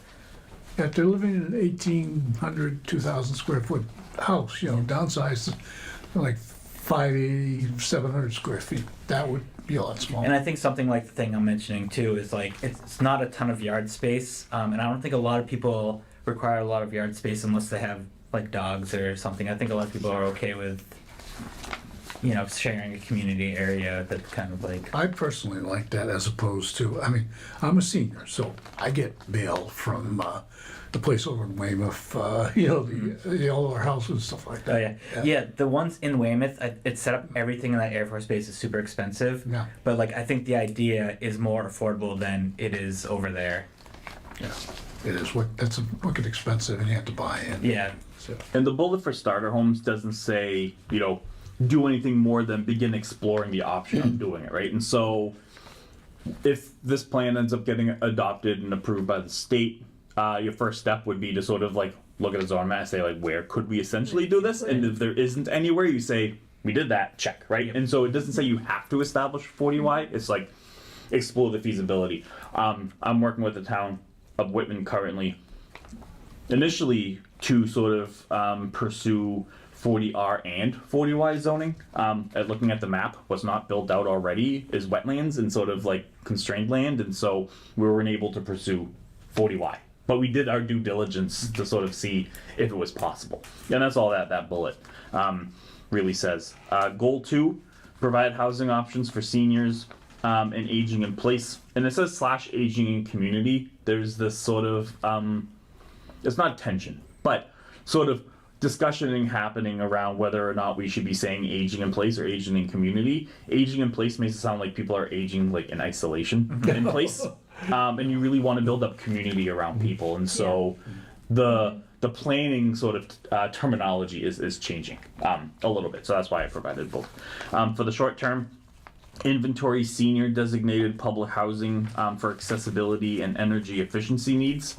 Apply for EOHLC, which is the Executive Office of Housing and Livable Communities, and HUD, which is the Department of Housing and Urban Development, the federal department, capital funds for upgrades to choose senior designated public housing units and promote ADUs and townhomes as aging-friendly housing options.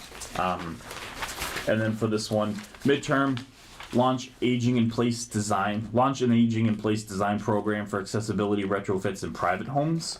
And advanced development of small-scale senior housing, potentially within the 3A district. Long-term, continue phase rehabilitation of senior housing, and I'll get to that one in a little bit, with the 2 goals from now, and evaluate opportunities for additional age-friendly housing partnerships, whether it's Habitat for Humanity or other organizations. Jason, can I just send your colleague Joanne Zegman from Larry Munsey's department over at Old Colony Planning Council, talked about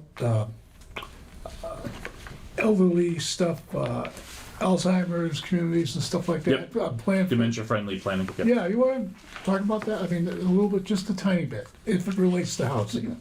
Yeah, so that's a little bit outside of my because dementia-friendly planning does have something to do with all the spaces in which older adults might sort of find themselves in, housing certainly fits that bill.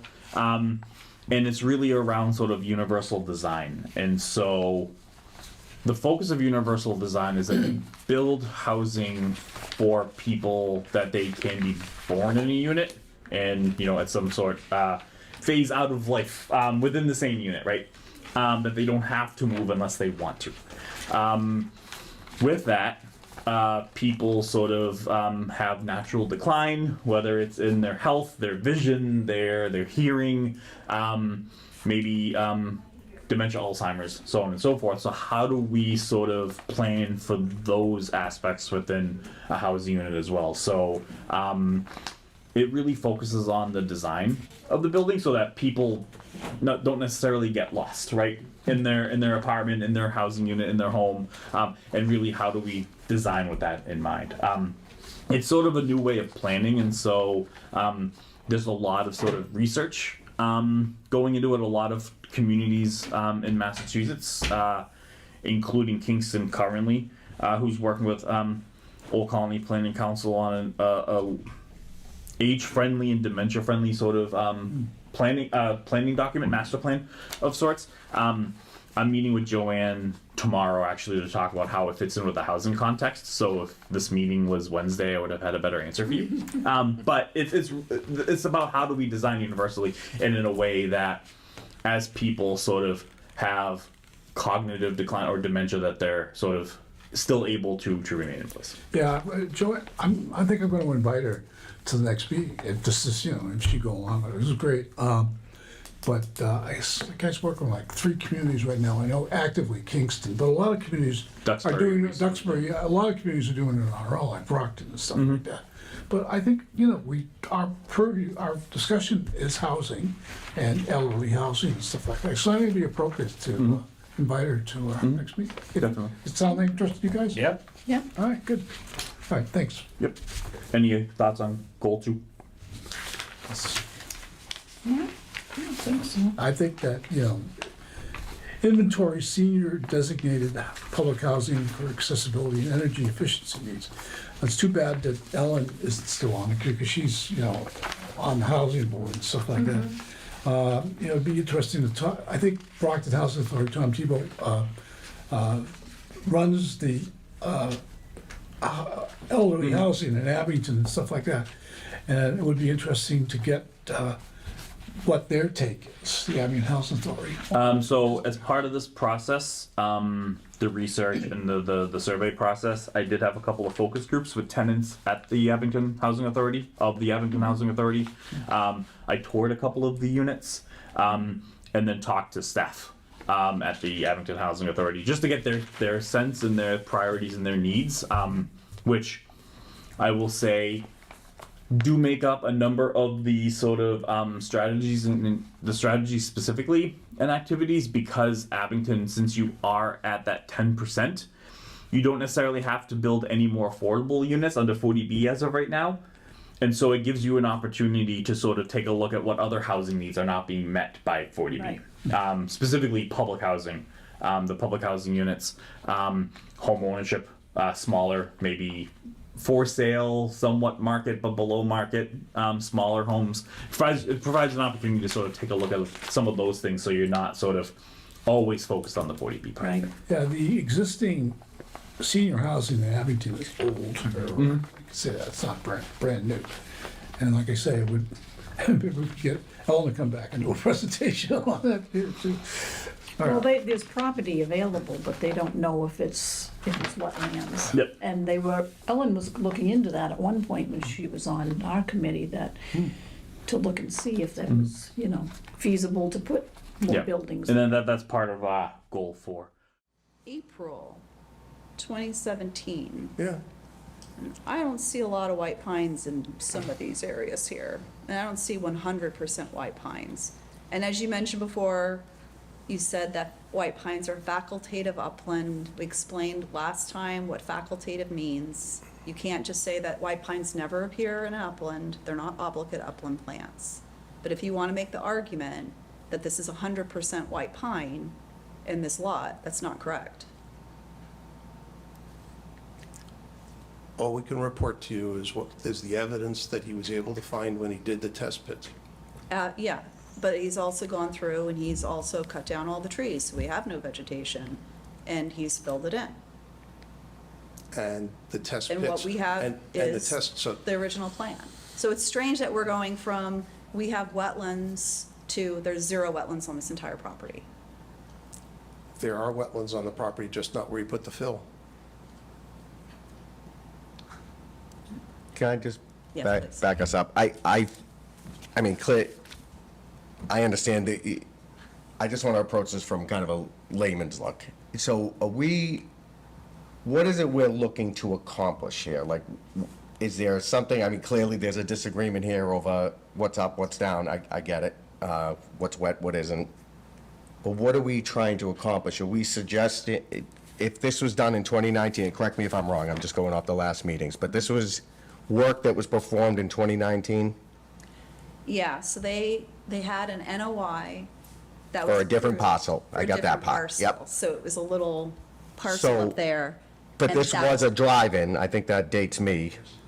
Yeah. So it was not upland it was not wetland at that time. Yeah, so if you look at like back to 2000, there's always, like in So- the 90s, it was all vegetated, and then somebody bought this, and they put this little road in, and they had this, and it was like this for the longest time. Mm-hmm. And then he bought the property. So here, if I, And okay, that's, go ahead. so we don't care about this. Yep. Like all that. We're not interested in it. He bought that, he then asked for this area here, an NOI, and that was approved. And on the plan that they provided, they had delineated this lot and this entire lot. Mhm. And then if you go let's go forward in time. But if I could, Lynn, just real Sure. quick, I think we're all agreeing that that was not the right thing to do. Yes. However,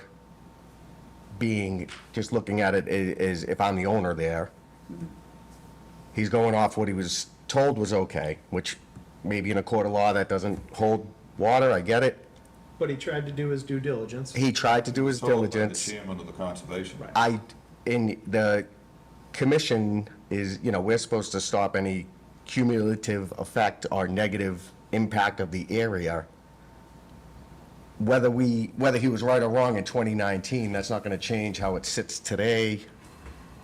I feel like we're just trying to, are we gonna require them to make it back to a wetland after it's sat? What's to do?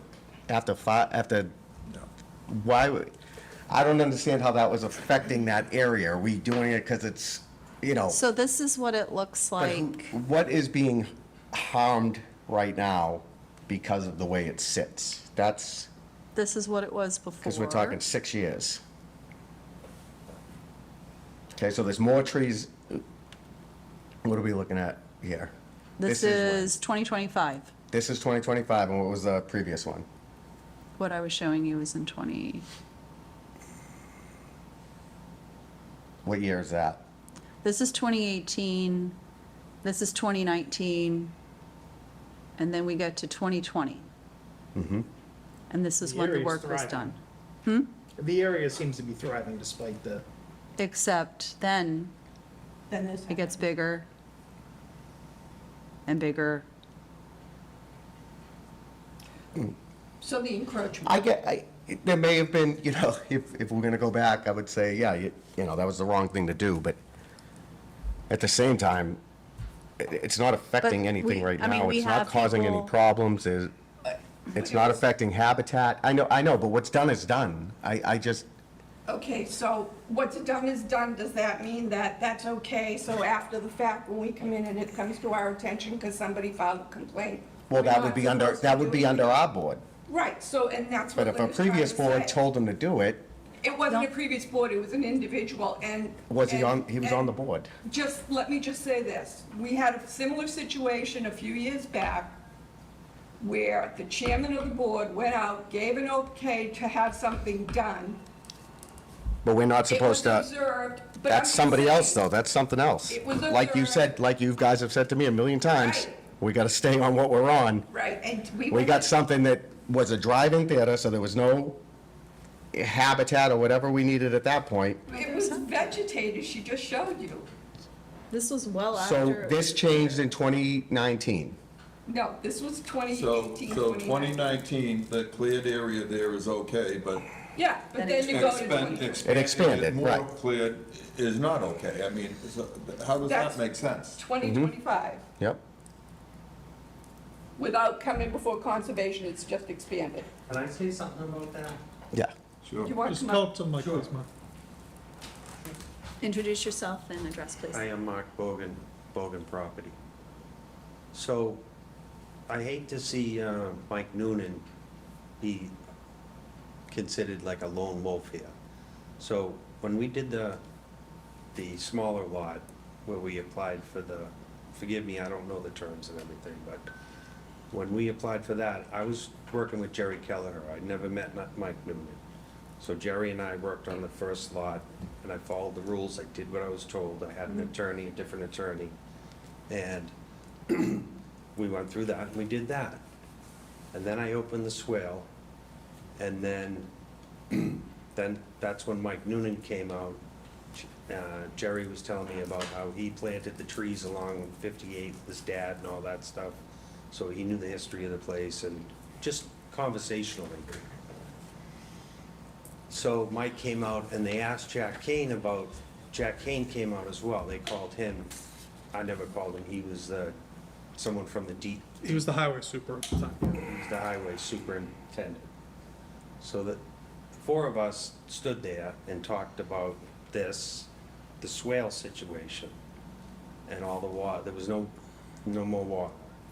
So then, I was asking about the back, not asking about anything other than doing the right thing, because I run a couple businesses and I've been doing that for 29 years, and I don't like to do the wrong thing, and I'm not trying to, I'll get the lawyers, I'll get the engineers, but when we walked out back and walked around, and they're talking about this and the history of the property, they're saying this was all upland, this was all parking lot, is what the term they use, I said, well, can I do this, can I do that? Yeah, you can do that, clear that, grade that off. If they had told me to come in, I would have certainly came in with the same attorney that I used on the front one, so, I wasn't acting rogue, Mike Noonan wasn't acting rogue, there were other people involved, he was like the second guy in, and Jerry has passed away, as some of you might know, so I couldn't call him and talk to him about this today, but Mike was available, and I feel like I've brought him out into the light to get punished, which I don't want to see happen, so anyway, that's how it happened. Was it wrong? Probably. At the time, the first time I met you, out in the front there, we looked down the swale, we talked about that, and you asked me right there, you said, why didn't you come in and fill out probably an NOI? Yeah. Was it? And I said, because they never told me to. That's why. So that's how it got to this point. Secondary to that, I think the test pits speak for themselves. I mean, I know we all have things that I don't understand here, but that's how we are here today. In the future, I'm happy to have representation, engineers, experts handle my business for me, but when they were like, no, you don't need to do that, and we had just done the other one, which I was more than willing to come in here and handle, I didn't come in, so I wasn't acting wrong. In my mind, I wasn't doing anything wrong. Because you did what members of the Conservation Yeah, Commission told you. and then I think I met Jack Kane once in my life, that day out there, and mostly worked with Kelleher, and then a little bit with Noonan. So that's how we got here. And I totally understand that. Yeah. And they did not do the right thing, honestly. That's not what they were supposed to do. And it's not fair to you that they gave you incorrect information. I totally understand that. But the thing is that we've had a lot of cases where people say, I didn't even know I had wetlands. And I'm sorry, I didn't know, no one told me and stuff like that, but they still have to restore it. We have a couple of Well, enforcement orders. wait a now minute, with the point same of situation. order. We have had people come here that took down stuff in wetlands and we didn't make them restore it. That is not true. That's even during my time on this board. Okay. I won't mention who it was, but without a doubt, I'll jump off. two of them. That's not true. I can, Point of order, that's not true. okay, would you like me to say who it was? It was Crabtree. We didn't make her restore. She And did. she put new trees in? Yes. We required new trees over there? She cut a whole wetland down. I know she did. Yeah. And we did not make, Let's let's It's move not on. on the agenda, but Okay, I didn't, okay. Thank you. So I just think move we're- forward from this point. So, point is- The point is this, okay? Unfortunately, you were given bad information. There's many people that have been given bad information that have been stuck in a situation that have had to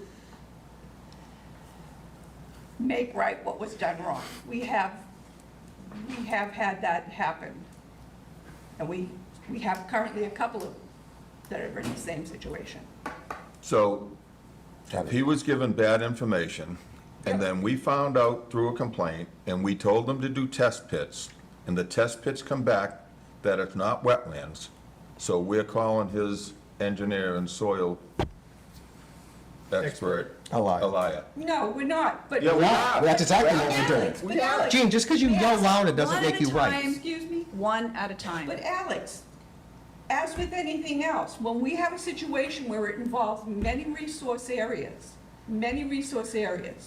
and you have an applicant that's having to hire a wetland scientist, because we don't have it in our laws, but because of a situation like that, we can't have it peer reviewed. But whenever we have anything else done, we have a peer review. And it's an agreement between the two wetland scientists to work it out as to what seems to be fair. Because you can ask anyone at DEP, You can talk to one wetland scientist and they're gonna say one thing. You can talk to another wetland scientist and they're gonna give you a totally different piece of information. That's a fact. So And what we're it gonna is, keep you try going. to- So we're gonna punish this man, we're gonna punish this I'm man. not saying we're punishing anybody. Why do you keep saying punish? You give me 30 grand and call it not a punishment. Sir, we're here not about the money, we're here about. I know you don't like it when I wetlands. disagree with you, but it comes down to money. It's not, if you One look at at a the, time and okay, keep your can I tone respond? Can I nice. respond? Chris, Yes. let Jean finish what she was Okay, saying. go ahead, Jean. And then- Thank you. Again, we're here because of the wetlands. I'm not here trying to make it any more than what it is. Unfortunately, he was given bad information. How do we fix it? Oh, we just let it go? I don't think that's what we're supposed to do. I mean, I just feel that there has to be something that can be done to put back some of the wetlands that have been They're filled. saying it's not wetland. But I'm saying, we don't know that for a fact. That's from their wetland scientist, and we don't have the right to peer review this. So I'm gonna go back to the original delineation of the wetlands and see what the narrative was. I can't believe that in 2019, they only went by vegetation. Even then, DEP required at least 2 means of verification.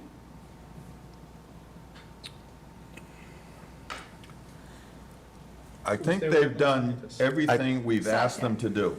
Can I make a motion? I'm gonna make a motion that we remove the enforcement order on 900 Adams Street. And I'll second that. All in favor? Aye. Aye. Any opposed? Lynn, if you don't mind, let's roll call it. Okay. Alex? Yes. Rich? Yes.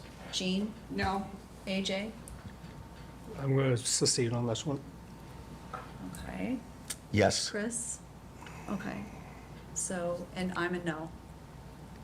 So what's the vote? So the vote is 3-2. Yeah, 3-2 in favor of. Removing the enforcement order. Yep. But I would suggest if you ever decide to do anything else. Yeah, don't, yeah. 100%. Yeah. But I'm just gonna say that he's done everything we've asked him to do, and just because he comes back with a report that some of the board members don't like, doesn't mean that report is wrong. It's not a question of not liking it, Alex. Well, what more do you want them to do? Because I cannot believe that this soil and SciTech from 2019 is just based on vegetation, which is what you said. I have my not read the opinion. narrative on that, I didn't pull the file. I wanted to clarify that point, and yet there's a motion on to remove it, and I can't verify that information. That's all. No. I want to back things up with facts. That's what I want to see. I guess our facts are, okay. Is that right? Nope, that's the vote. Yep. Okay, that's the vote. All right, next up on the agenda. The first item on our agenda are announcements from the Health Department. So Health Department, I will turn it over to you. Nothing really official to announce at this time. As I mentioned last meeting, Lindsay has resigned. I am getting a lot of call about flu clinics and vaccines. We have them. We can't give them out. There's no plans on hiring a new nurse, so we are not anticipating doing flu vaccines at this time. So I've been directing people that call to Duval's and Whitman. They had sent a notification to us that they have, I think they have flu, COVID, shingles, a couple other ones are all available. The insurance will pay for them. So that seems to be the best place to go. I know it came up after the last meeting. There is some restructuring being planned. Nothing is official until the town manager says it's official. What was presented last week, my understanding is that the health department is just going to be folded into inspectional services. There'll still be a board of health, administratively me, I guess, but nothing's official until it comes from the select board or Scott, so. That's it. Do you still do the inspections for the restaurants? Yes, I have contacted Alsco to do some of them, so that we just because I'm doing everything right now.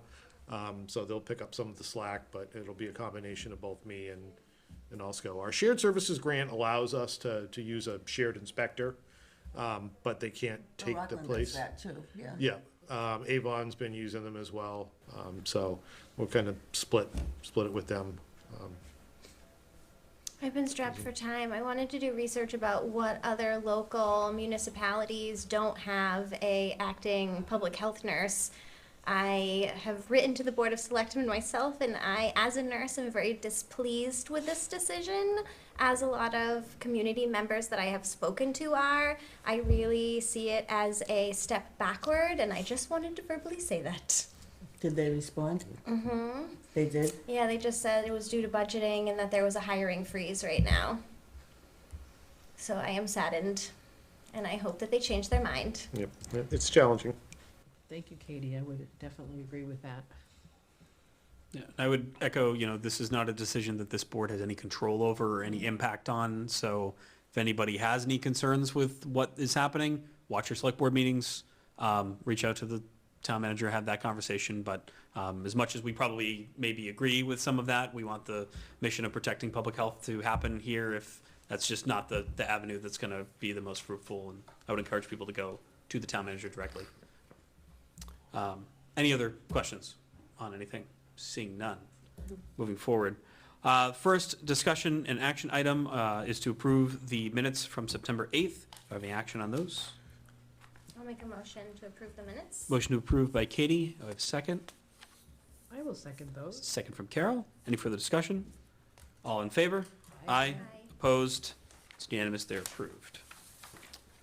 Moving forward, a board vacancy update. Some of you recall, Jason Harris resigned from the board at the end of August.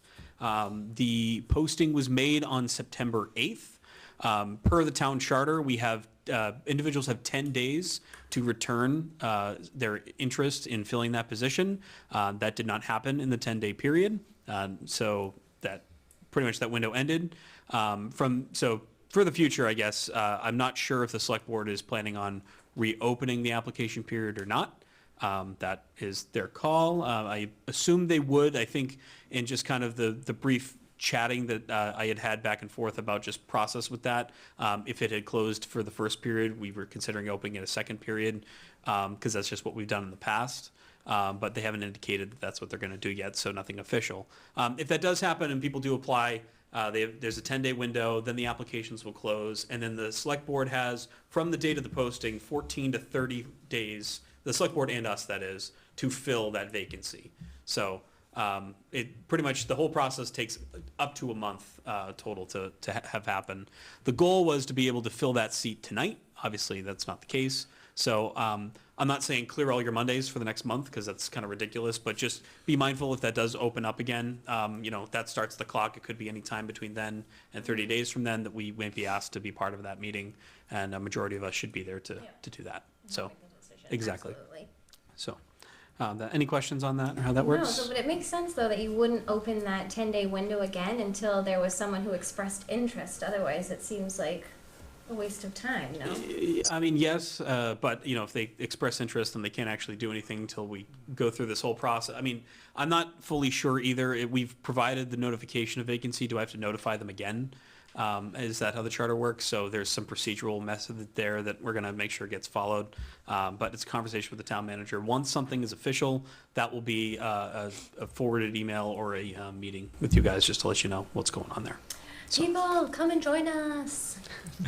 So once that goes out, I guess keep an eye out on the town's bulletin board, which I think is just the front door, if I'm not mistaken, and it should be on the town website as well, if that does get posted. Okay. Any questions, comments on that? No? Health agent report, Chris? Sure.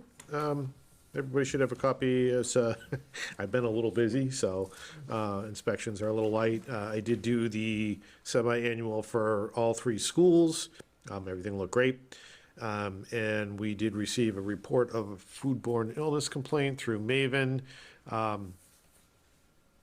Patient ate at Giardino's, had a chicken sandwich, so anytime that we get a complaint like that, we do a complaint-based inspection. I did note at the time of my inspection that the flip top by the stove, the raw chicken was being held at 53 degrees Fahrenheit, which is smack dab in the middle of the danger zone. So I had them discard it on site and put in an order to service that flip top. Whether or not that was the cause of the food poisoning is hard to say. It's definitely not a good food practice to be keeping food not at temp, but it was corrected on site. So, Do you mind explaining what the term MAVEN means?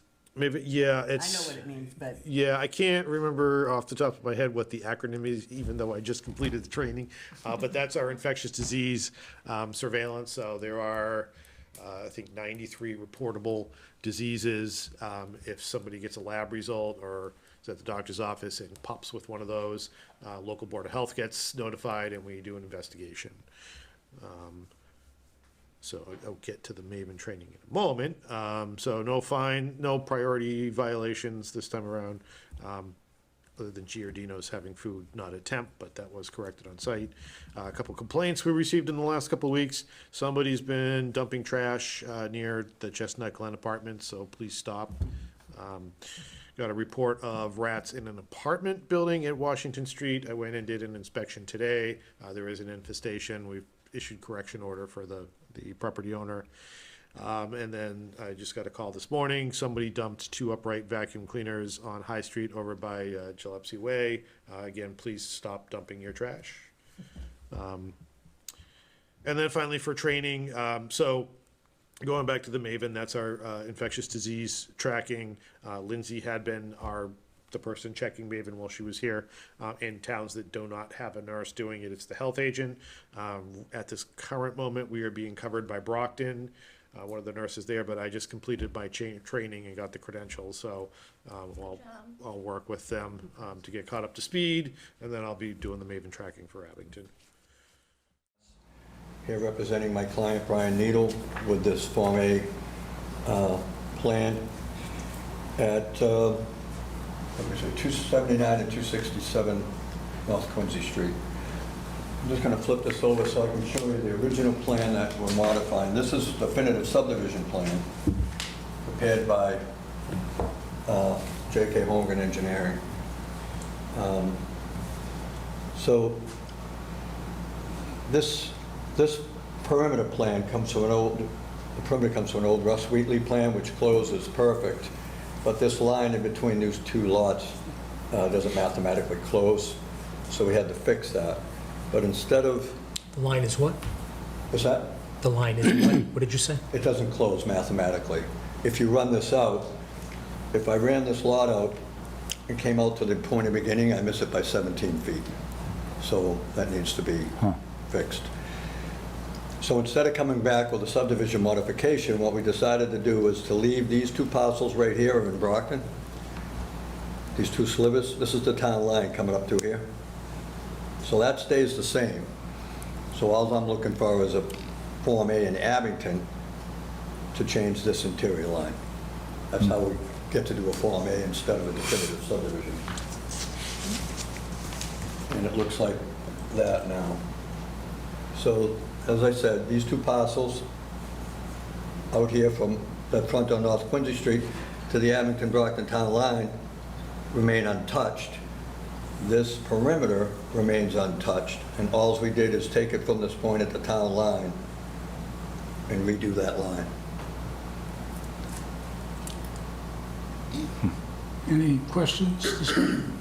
Frontage on parcel A is larger now? I'm sorry, what? The frontage on parcel A is larger now? Nope, the frontage on North Quincy Street has not changed for either. We didn't touch the parcels in Brockton, so they get their frontage in the city of Brockton on North Quincy Street. And that remains the same. Those 2 map and parcel numbers in Brockton, untouched. All we're doing is we're changing this lot line in Abington. Is this I'm looking at the pictures, it looks like a giant junkyard back here. Is this an auto junkyard back here? It is. Yeah, it is. It's repossessed cars. Ah, okay. Let's not go there. It's not on the agenda. Let's not go there. You got a comment, Mr. Riley? No. Sean Riley, 5 on Washington Street. I also represent Brian Needle and NBL LLC. Mr. Needle purchased property from the owner of the junkyard. He was renting for years and did not want to be involved with some of the problems that they were having on that property. So he purchased this parcel A1 and the sliver on Brockton Avenue from him. So Needle Brothers, or NBL, Needle Brothers Landscaping, NBL LLC, owns that parcel separately. What you may see, he does rent out front to a company that repossesses cars. So you see the nice, neat, orderly part of the property on the aerial view, that's Mr. Needle's property. Everything else that looks like a junkyard, that's not his property. Just want to do that. Make sure that clear. I didn't want people to think Well, that it's hard to see from the air where what divides what. Yeah. Yeah. I didn't mean to interrupt you, but I want to make sure that Brian wasn't Got being the- cast as a junkyard owner. Trying to avoid it, okay? Thank you, Mr. Riley.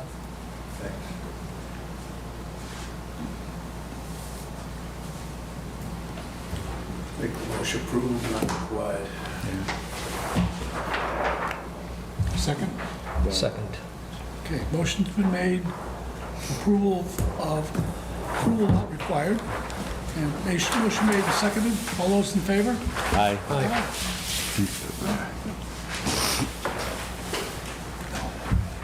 Thank you. What do you want to do? Do you want to sign them now? Let's sign them after.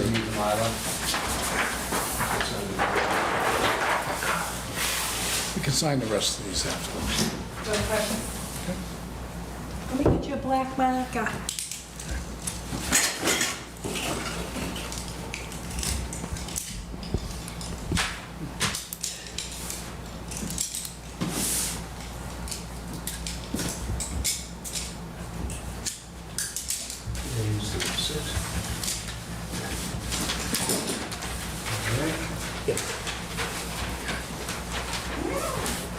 We're just gonna do this one for now. Just gonna sign it, Jeff.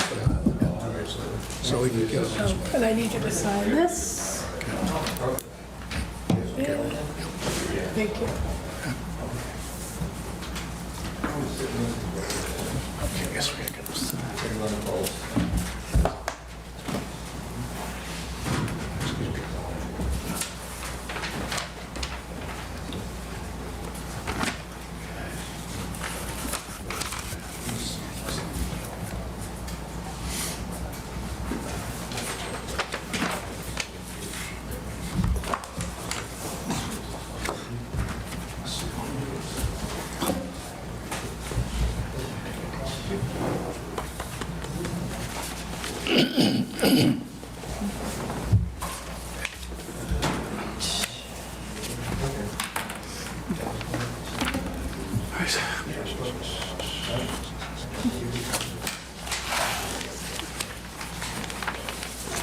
Next one.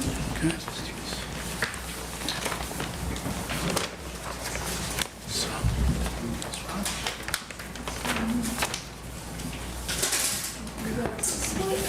Just a split. Another Form A. Yeah, there's another form. Jeremiah and 95 Malcolm, is that what we're doing?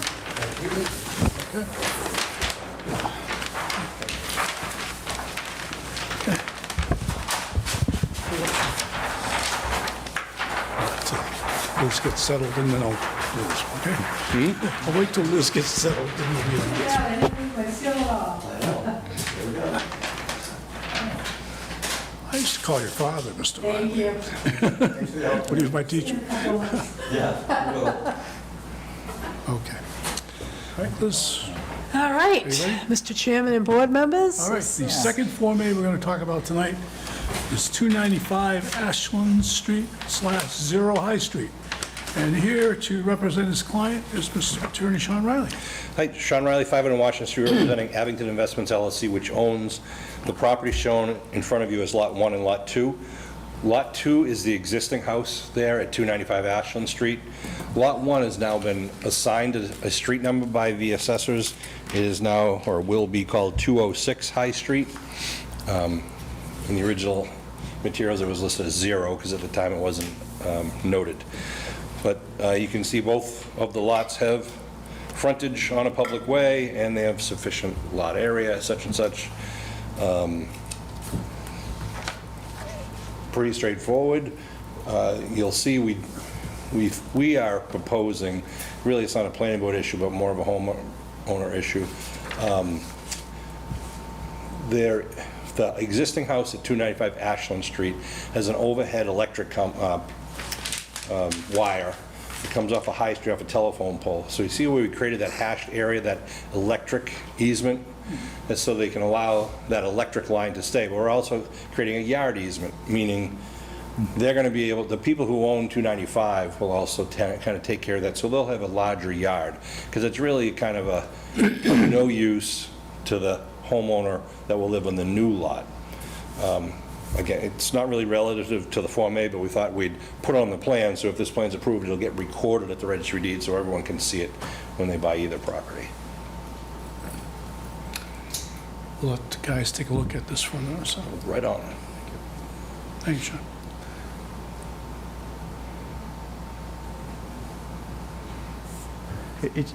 It's been a while since I bought my house, but I have a large easement on the side of my property, and I'm wondering, today, do they ever mention in today's deeds that what you can use the easement for?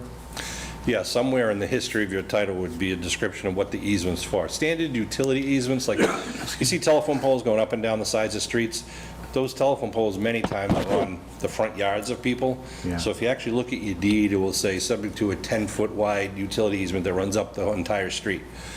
Those are common. Sometimes you'll see a drainage easement that runs down the sideline and out back to some wetlands.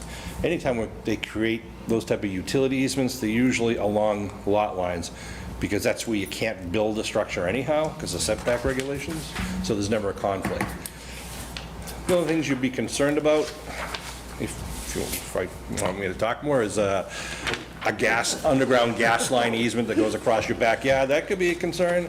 Or if there was a right-of-way where people had a right to walk across or bring their cattle out to the pond, you know, those type of issues. We see those every once in a while in old. Well, the reason I asked for it was just only because after a while, they're going to forget that they don't really own that land.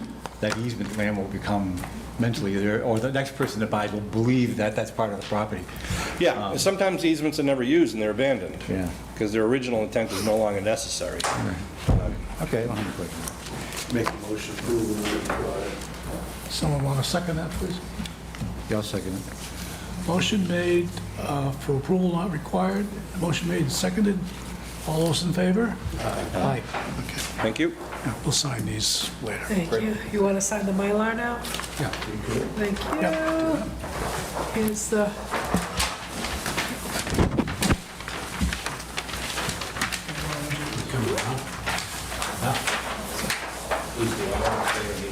Checklist discussion of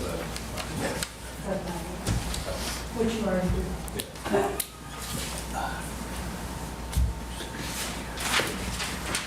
Is that one thing that ads? What if we have the ad stuff?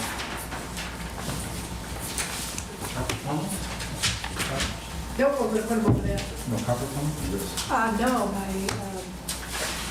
ligaments are on plate. Oh. And nothing.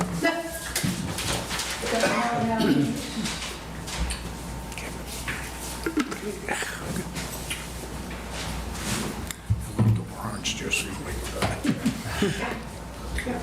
just gonna give you the Mylar.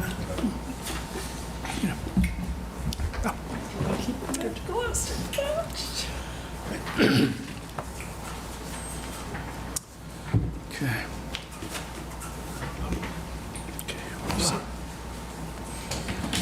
Wait for Rick to sit down and we'll go on to the next item.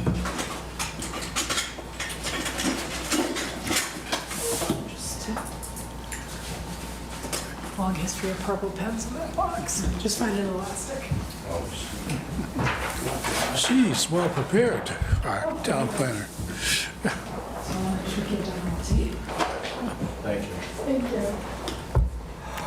Doing a long weekend when we get to it. Say, when's that? This weekend. Yes. Thank you, Mr. Riley. Thank you.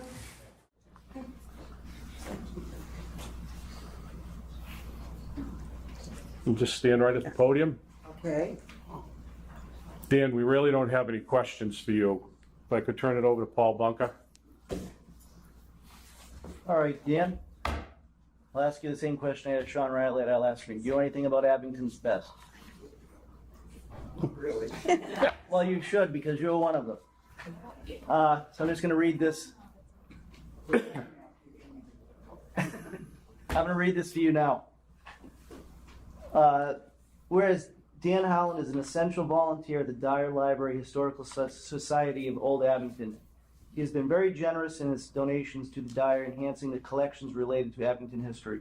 Whereas Dan Howland has kept the almost 100-year-old Dyer Library building up and running, upgrading electrical work, and ensuring safety features using his extensive maintenance expertise. He has changed fixtures, installed emergency lighting and exit signs, and upgraded lighting to more energy efficient. He is also on call for the alarm monitoring company. Dan Howland was part of the team to address repairs and upgrades when the boiler failed, and also fix construction problems at the Dyer, the 10-footer building. Whereas Dan Howland has been a constant presence behind the scenes for Abington Celebrates as the official fixer. He has chased down runaway inflatable Pumpkin Point's pumpkin and created a talking Christmas tree for the Island Grove holiday event out of spare parts, which was a big hit. Dan Howland is the unofficial guardian of the Island Grove Historical District, reporting vandalism and making repairs when needed, and making sure that the American flag does not fall into disrepair.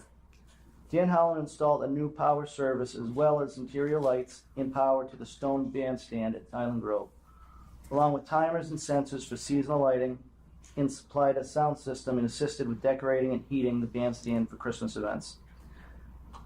Dan Howland assisted with wiring the cabin at the Grove for Christmas, lighting, and maintained the wood coal stove, supplying it with coal for Christmas events.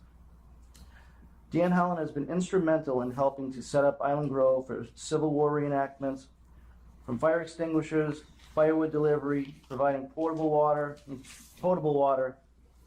campsites, maintaining functional toilet facilities, as well as serving as on-site host for the visiting reenactors. Dan Howland installed lights along the handrail at the Island Grove Memorial Bridge and has taken over the installation of the buntings on the bridge as well. He has also maintained a power panel in the snack shack to power these lights. Dan Howland has run his own power cable to provide power for the band at Founders Day events, as well as for the amusements and vendors. Your generosity of time, materials, and personal commitment to preserving old Abington history for future generations, and being the behind-the-scenes go-to person when help is needed for community events is to be commended and truly appreciated. For those and many other countless reasons, the Abington Select Board, on behalf of its grateful citizens, hereby awards you Abington's Best this 27th day of October 2025. Thank you.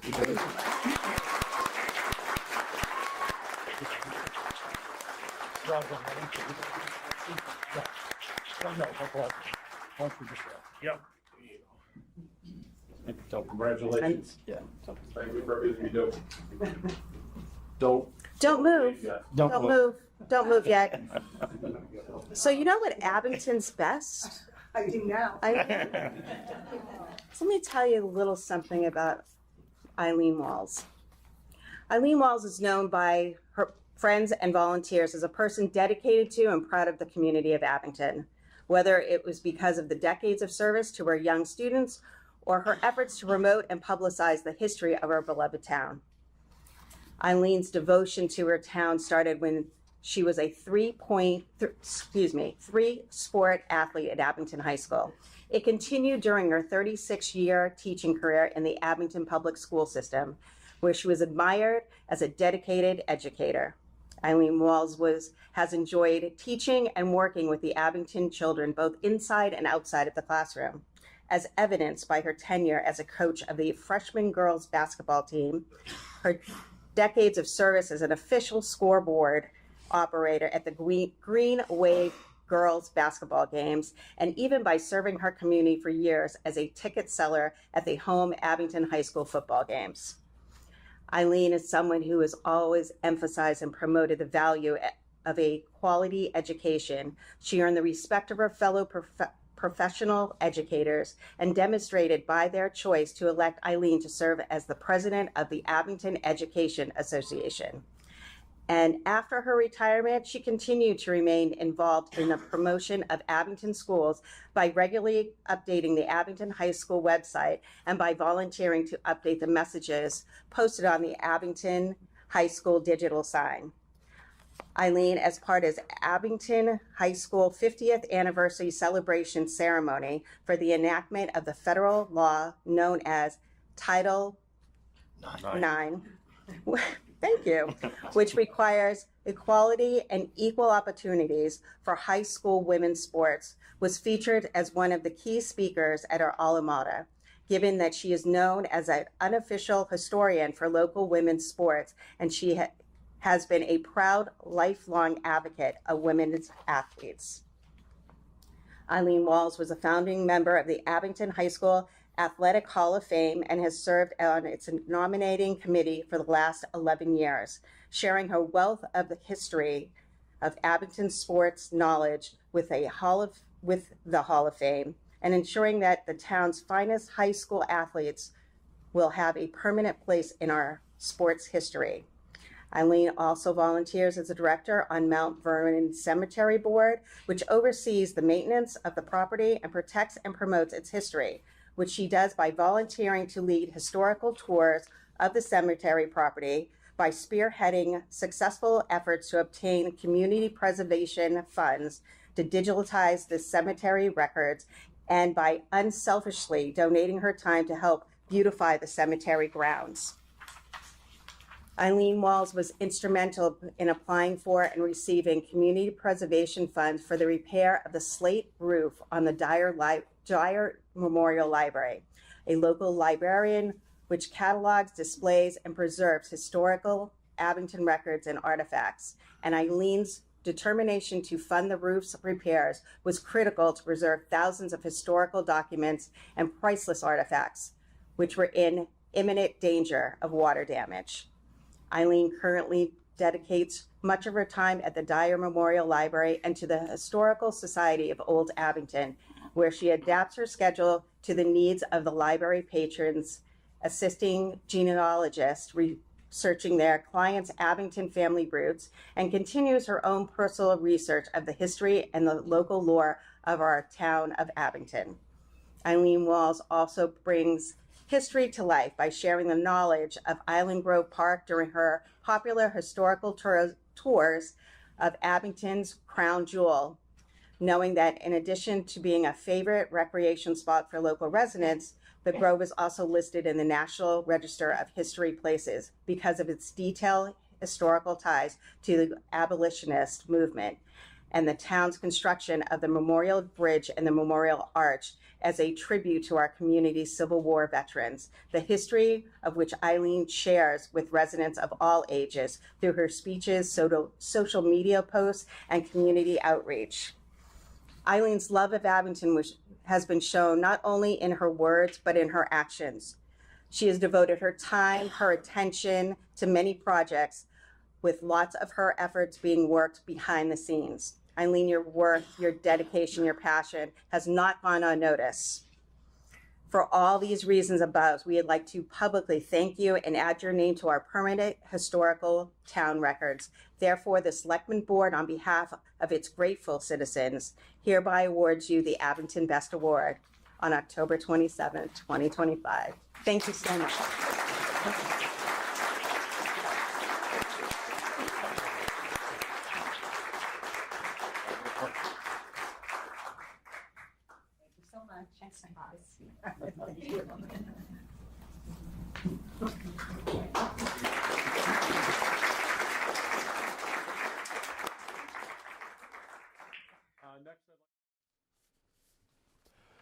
Thank you again for watching the Best of Abington CAM's government channel for 2025.